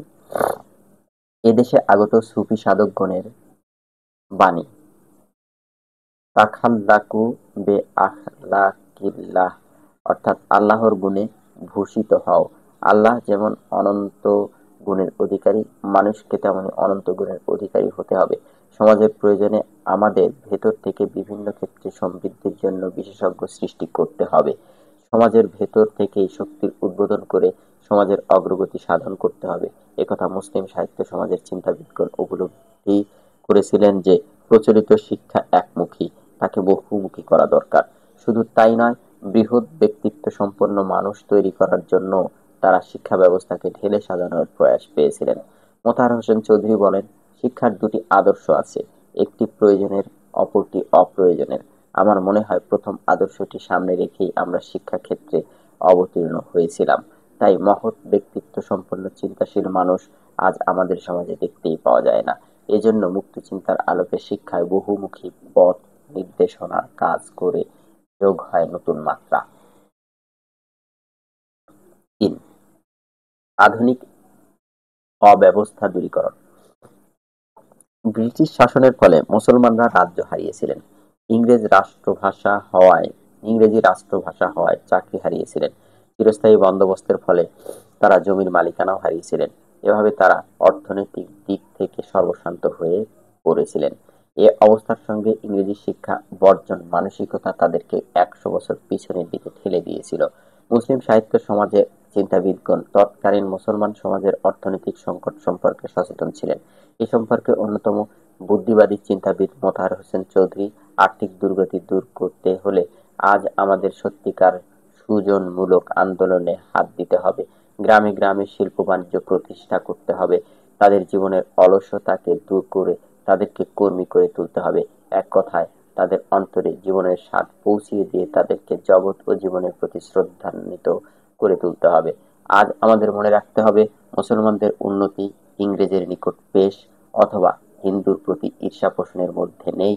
আজ আছে সমাজের জন্য মুসলমানেরই সত্যিকার পরিশ্রমের মধ্যে তার রাজনৈতিক সমস্যা। মুসলিম সাহিত্য সমাজের চিন্তাবিদগণ রাজনৈতিক জটিলতার মধ্যে না গেলেও এ বিষয়ে চিন্তাভাবনা এড়াতে সমর্থ হননি। কারণ সমাজ জীবন রাজনীতি থেকে বিচ্ছিন্ন নয়। আর এ উপমহাদেশের রাজনীতি তখন একটি যুগ সন্ধিক্ষণে এসে পৌঁছেছিল। বঙ্গভঙ্গ 1905 ও স্বদেশী আন্দোলন, বঙ্গভঙ্গ রদ 1911, প্রথম মহাযুদ্ধ 1914, রাওলাট আইন ও দ্বৈত শাসন 1911, অসহযোগ আন্দোলন 1920, ভারত শাসন আইন 1935 প্রভৃতি পাক ভারত বাংলাদেশ উপমহাদেশের তথা বাংলাদেশের হিন্দু মুসলমানদের জীবনে এ সময় নিয়ন্ত্রিত করেছে। তাছাড়া এ সময় শ্রী অরবিন্দ প্রমুখের নেতৃত্বে বিপ্লববাদ মাথাচাড়া দিতে থাকে। এ সময় বাংলাদেশের কৃষক সমাজ ও কমিউনিস্ট কর্মীদের অধীনে সংঘবদ্ধ হতে থাকে। কাজী নজরুল ইসলাম, অধ্যাপক হেমন্ত কুমার সরকার, কুতুবউদ্দিন আহমদ প্রমুখের নেতৃত্বে বঙ্গীয় কৃষক শ্রমিক দল 1925 গঠিত হয়। মুসলিম সাহিত্য সমাজের অধ্যাপক আবুল হোসেন, আব্দুল কাদের ও মোতাহার হোসেন চৌধুরী এই বিপ্লবী দলকে সমর্থন জানিয়েছিলেন।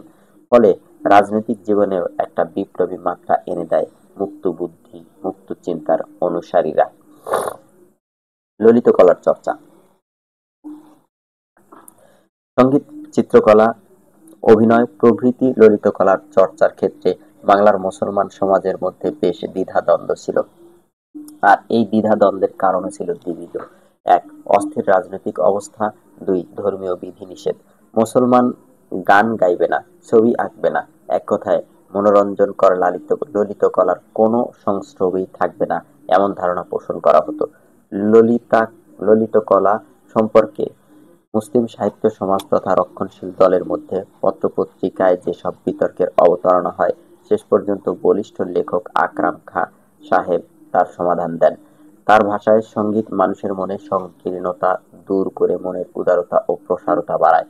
উগ্রতাকে জাগ্রত করে তা সঙ্গীত নয়, সঙ্গীত আত্মাকে ত্যাগ করে জীবনকে করে আনন্দময়। মুসলিম সাহিত্য সমাজের চিন্তাবিদগণ বাঙালি মুসলমানদের মধ্যে থেকে এই ট্যাবু উৎপাদিত করতে শক্তিশালী প্রয়াস চালান। কাজী মোতাহার হোসেন বলেন, তাই আজ প্রাণ খুলে বলতে চাই, মোতাহার বাঁচার মতো বেঁচে থাকব, জীবনকে সার্থক করব, সুন্দর করব, উপভোগ করব, আনন্দ রসে অভিষিক্ত করব, আমরা প্রতিভার জন্ম দিব, জগৎ ধন্য বরেণ্য হব। এভাবে মুক্ত চিন্তার চর্চা চলতে থাকে। 6. ধর্ম হতে রাজনীতিকে আলাদা করার প্রয়াস। মুসলিম সাহিত্য সমাজের মুক্ত বিচার বুদ্ধিতে আতঙ্কিত হয়ে কুসংস্কারাচ্ছন্ন মোল্লা মৌলবীদের দল এই প্রতিষ্ঠানের সদস্যদের বিরুদ্ধে ধর্মদ্রোহিতার অভিযোগ উত্থাপন করেন এবং তাদের কাউকে কাউকে নাজেহালও করেন। যেখানে জীবনকে গভীর ও বিচিত্র রূপে আস্বাদনের প্রবণতা ও শক্তি নেই, সেখানে কুসংস্কারের জঞ্জাল সবকিছুকে আবৃত করে রাখে। সেখানে আর যাই কিছু থাক, ধর্মের সারবস্তু কিছুই নেই। ধর্মের মূল কথা হলো মানসিক উন্নয়নের মাধ্যমে সমাজের পঙ্কিলতা ও কল্যাণের পরিপন্থী সব আয়োজনকে নস্যাৎ করে দেয়। এ কারণে মুসলিম সাহিত্য সমাজের মতো প্রগতিপন্থী একটি প্রতিষ্ঠানকে ক্ষয়িষ্ণু সমাজের রোষানলেও পড়তে হয়েছিল। সমাজ সম্পর্কে সমকালীন মাসিক জাগরণ পত্রিকার মন্তব্য অনুসারে বলা যায়, অনেকের ধারণা এই সমাজ স্বাধীনতার দোহাই দিয়ে নানা প্রকার উচ্ছৃঙ্খলতার প্রশ্রয় দিয়ে থাকে, কিন্তু এই ধারণা সম্পূর্ণ ভুল। আবার এই সমাজকে ধর্মদ্রোহী বা ইসলামদ্রোহী বলে আখ্যা দেওয়া হয়, যা ছিল সম্পূর্ণ মিথ্যা ও ঈর্ষামূলক। কাজেই ধর্মালোচনা অনিবার্য হয়ে পড়েছে। এতে মনে করা ঠিক নয় যে এই সমাজ ইসলামকে, কোরআনকে উড়িয়ে দিতে চায়।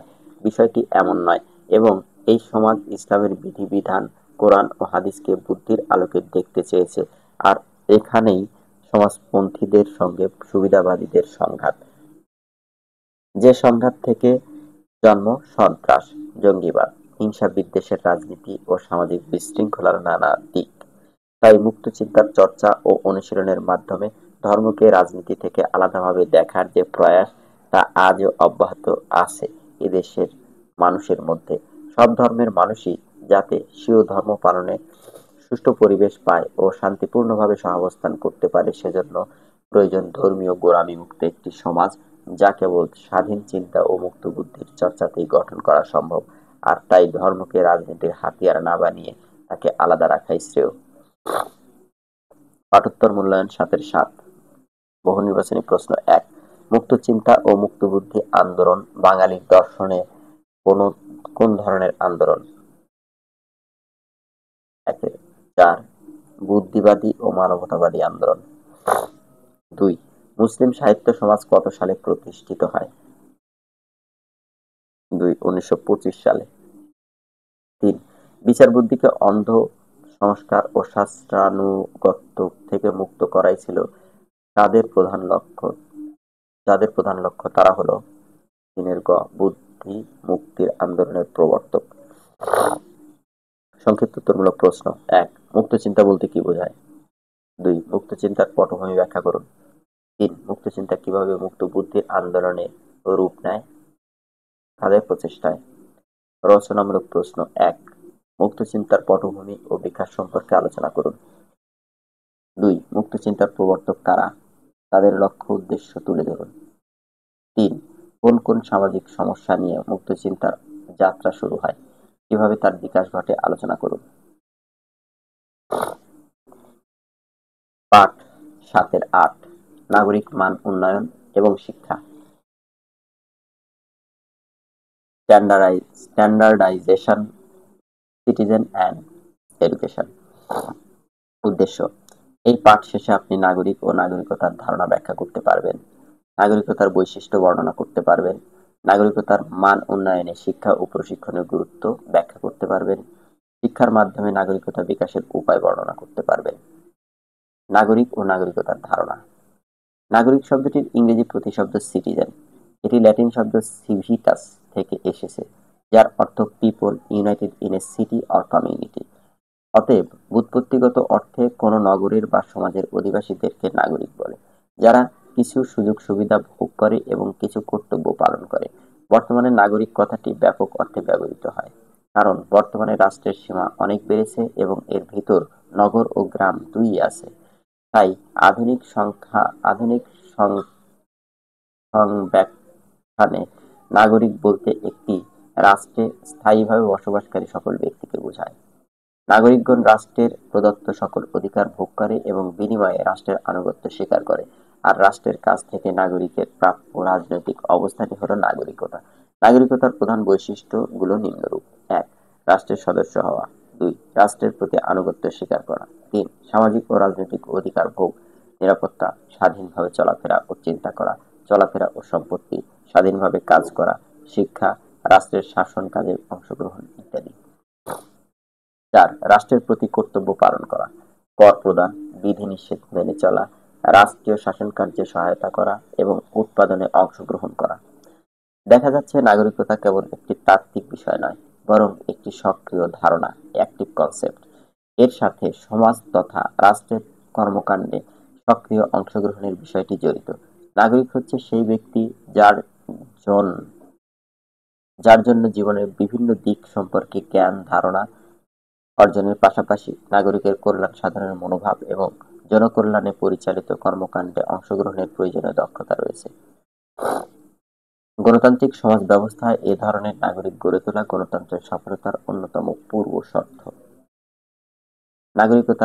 নাগরিকতার শিক্ষার ধারণা ও গুরুত্ব।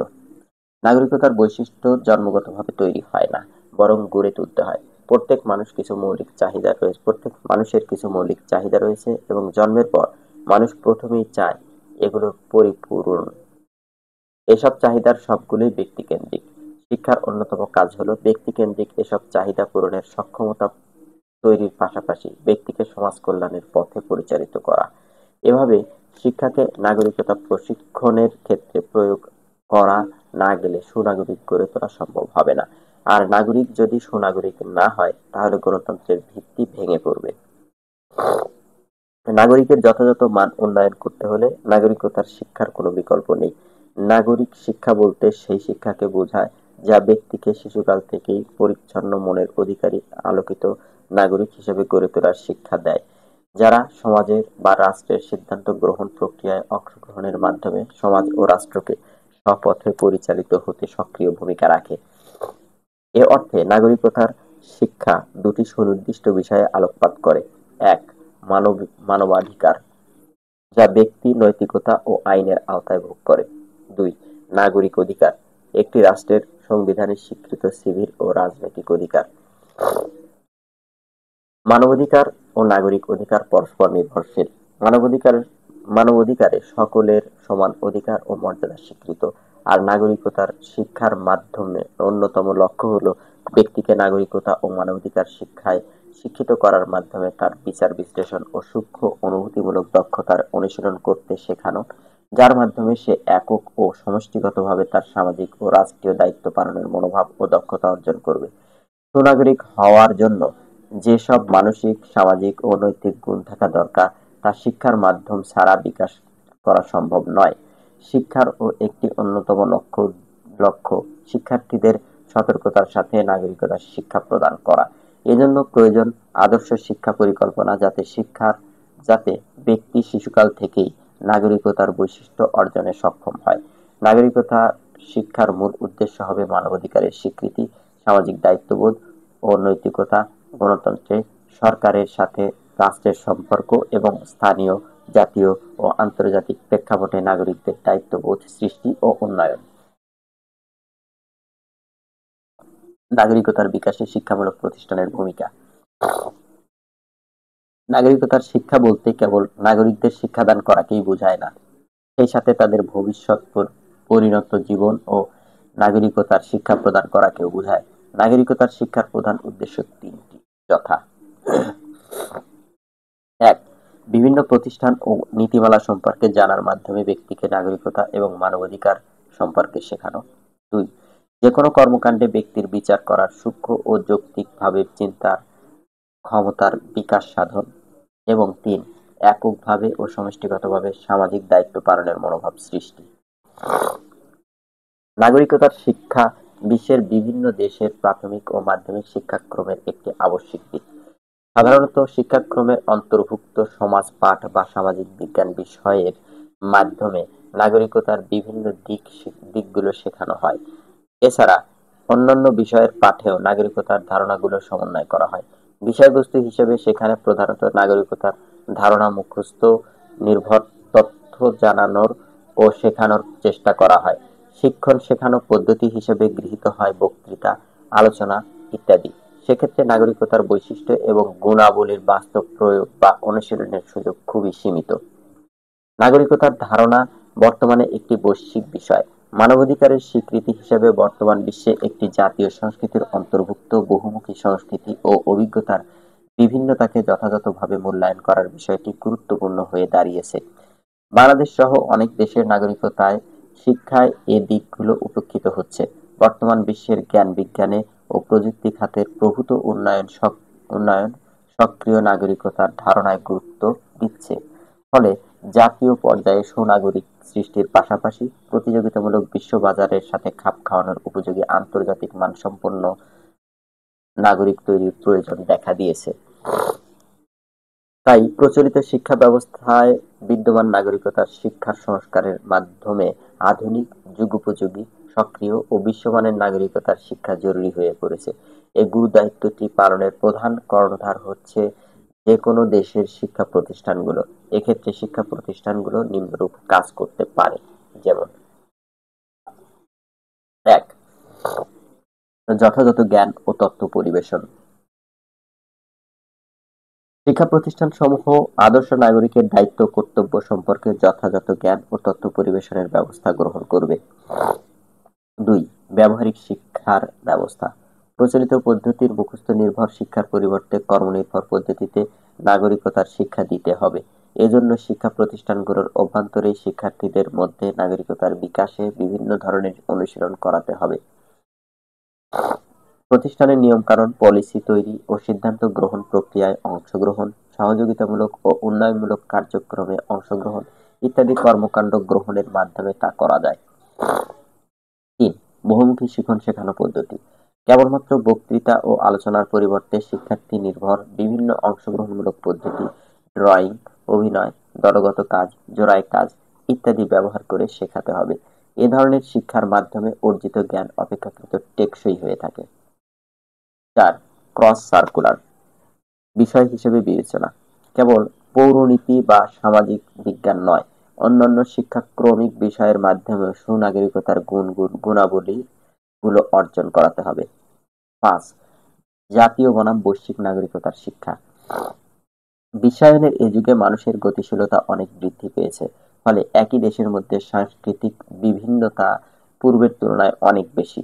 এই সাংস্কৃতিক বিভিন্নতাকে সম্মান করতে শেখানোর মাধ্যমে বিভিন্নতার মধ্যে ঐক্যের সুর সৃষ্টির দায়িত্ব শিক্ষা প্রতিষ্ঠানের। ৬. সামাজিক দায়িত্ব পালনে সচেতন করা। শিক্ষার্থীকে সমাজ জীবনের বিভিন্ন কর্মকাণ্ডে অংশগ্রহণের মধ্য দিয়ে এ সচেতনতা তৈরি হবে। তাই শিক্ষা প্রতিষ্ঠানের কাজ হবে আদর্শ সমাজ সৃষ্টি করে এবং সমাজ সংশ্লিষ্ট বিভিন্ন কর্মকাণ্ডের মাধ্যমে সামাজিক দায়িত্ব ও কর্তব্য সম্পর্কে শিক্ষার্থীদের সচেতন করা। এই সমাজ সচেতনতা থেকেই আসবে বৃহত্তর সমাজ জীবনের দায়িত্ববোধ। ৭. মানবাধিকারের শিক্ষা। শিক্ষা প্রতিষ্ঠানে বিভিন্ন ধর্ম, বর্ণ, গোত্র, জাতি, অর্থনৈতিক গোষ্ঠী ইত্যাদি শিক্ষার্থী থাকতে পারে। সবকিছুর ঊর্ধ্বে তাদের পরিচয় তারা একটি দেশের নাগরিক, তারা সবাই সমাজের অংশ। অতএব সকলের প্রতি সমান মনোভাব প্রদর্শন এবং সকলকে শ্রদ্ধা করতে শিখাতে হবে। ৮. সহশিক্ষাক্রমিক কার্যাবলীর ব্যবস্থা। বিভিন্ন ধরনের সহশিক্ষাক্রমিক কাজ নাগরিকতার বৈশিষ্ট্য বিকাশে সহায়তা করে। শিক্ষা প্রতিষ্ঠানে এসব কাজের আয়োজন করতে হবে।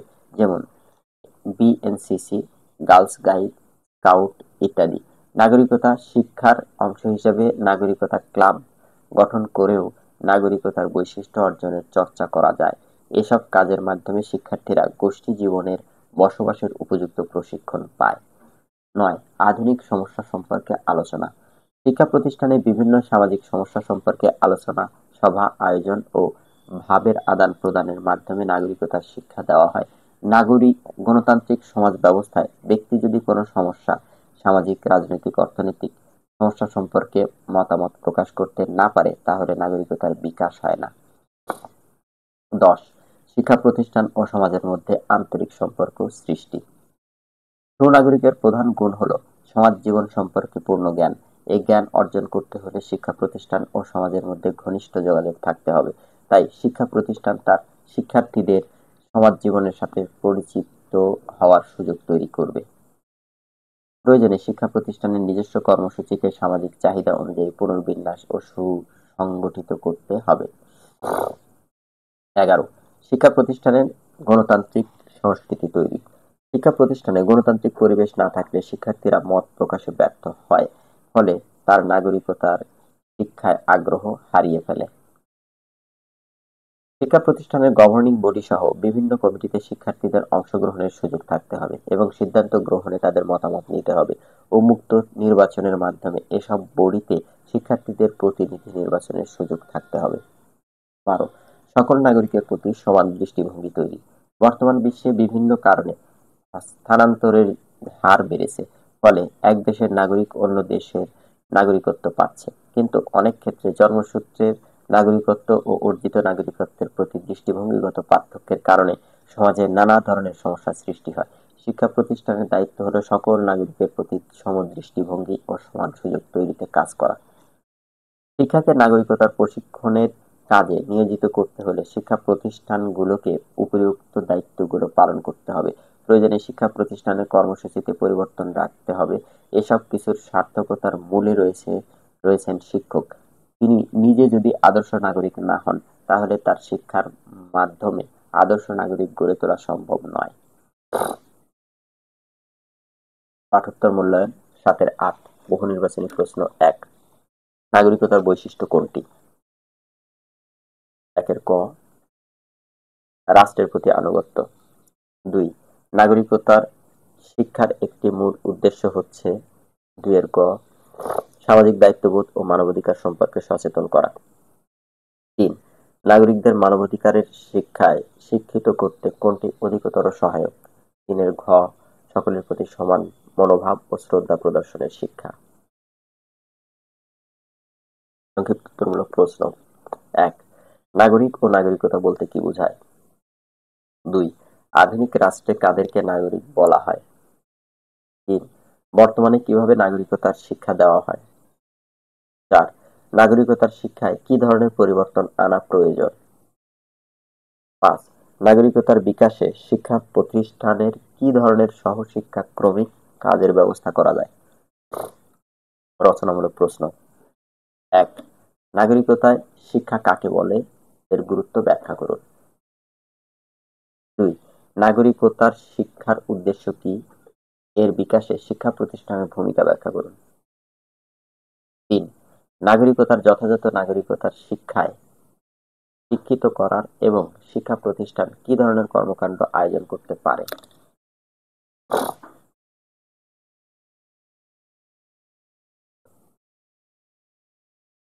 Thanks for patiently listening. জাযাকুমুল্লাহু Khair.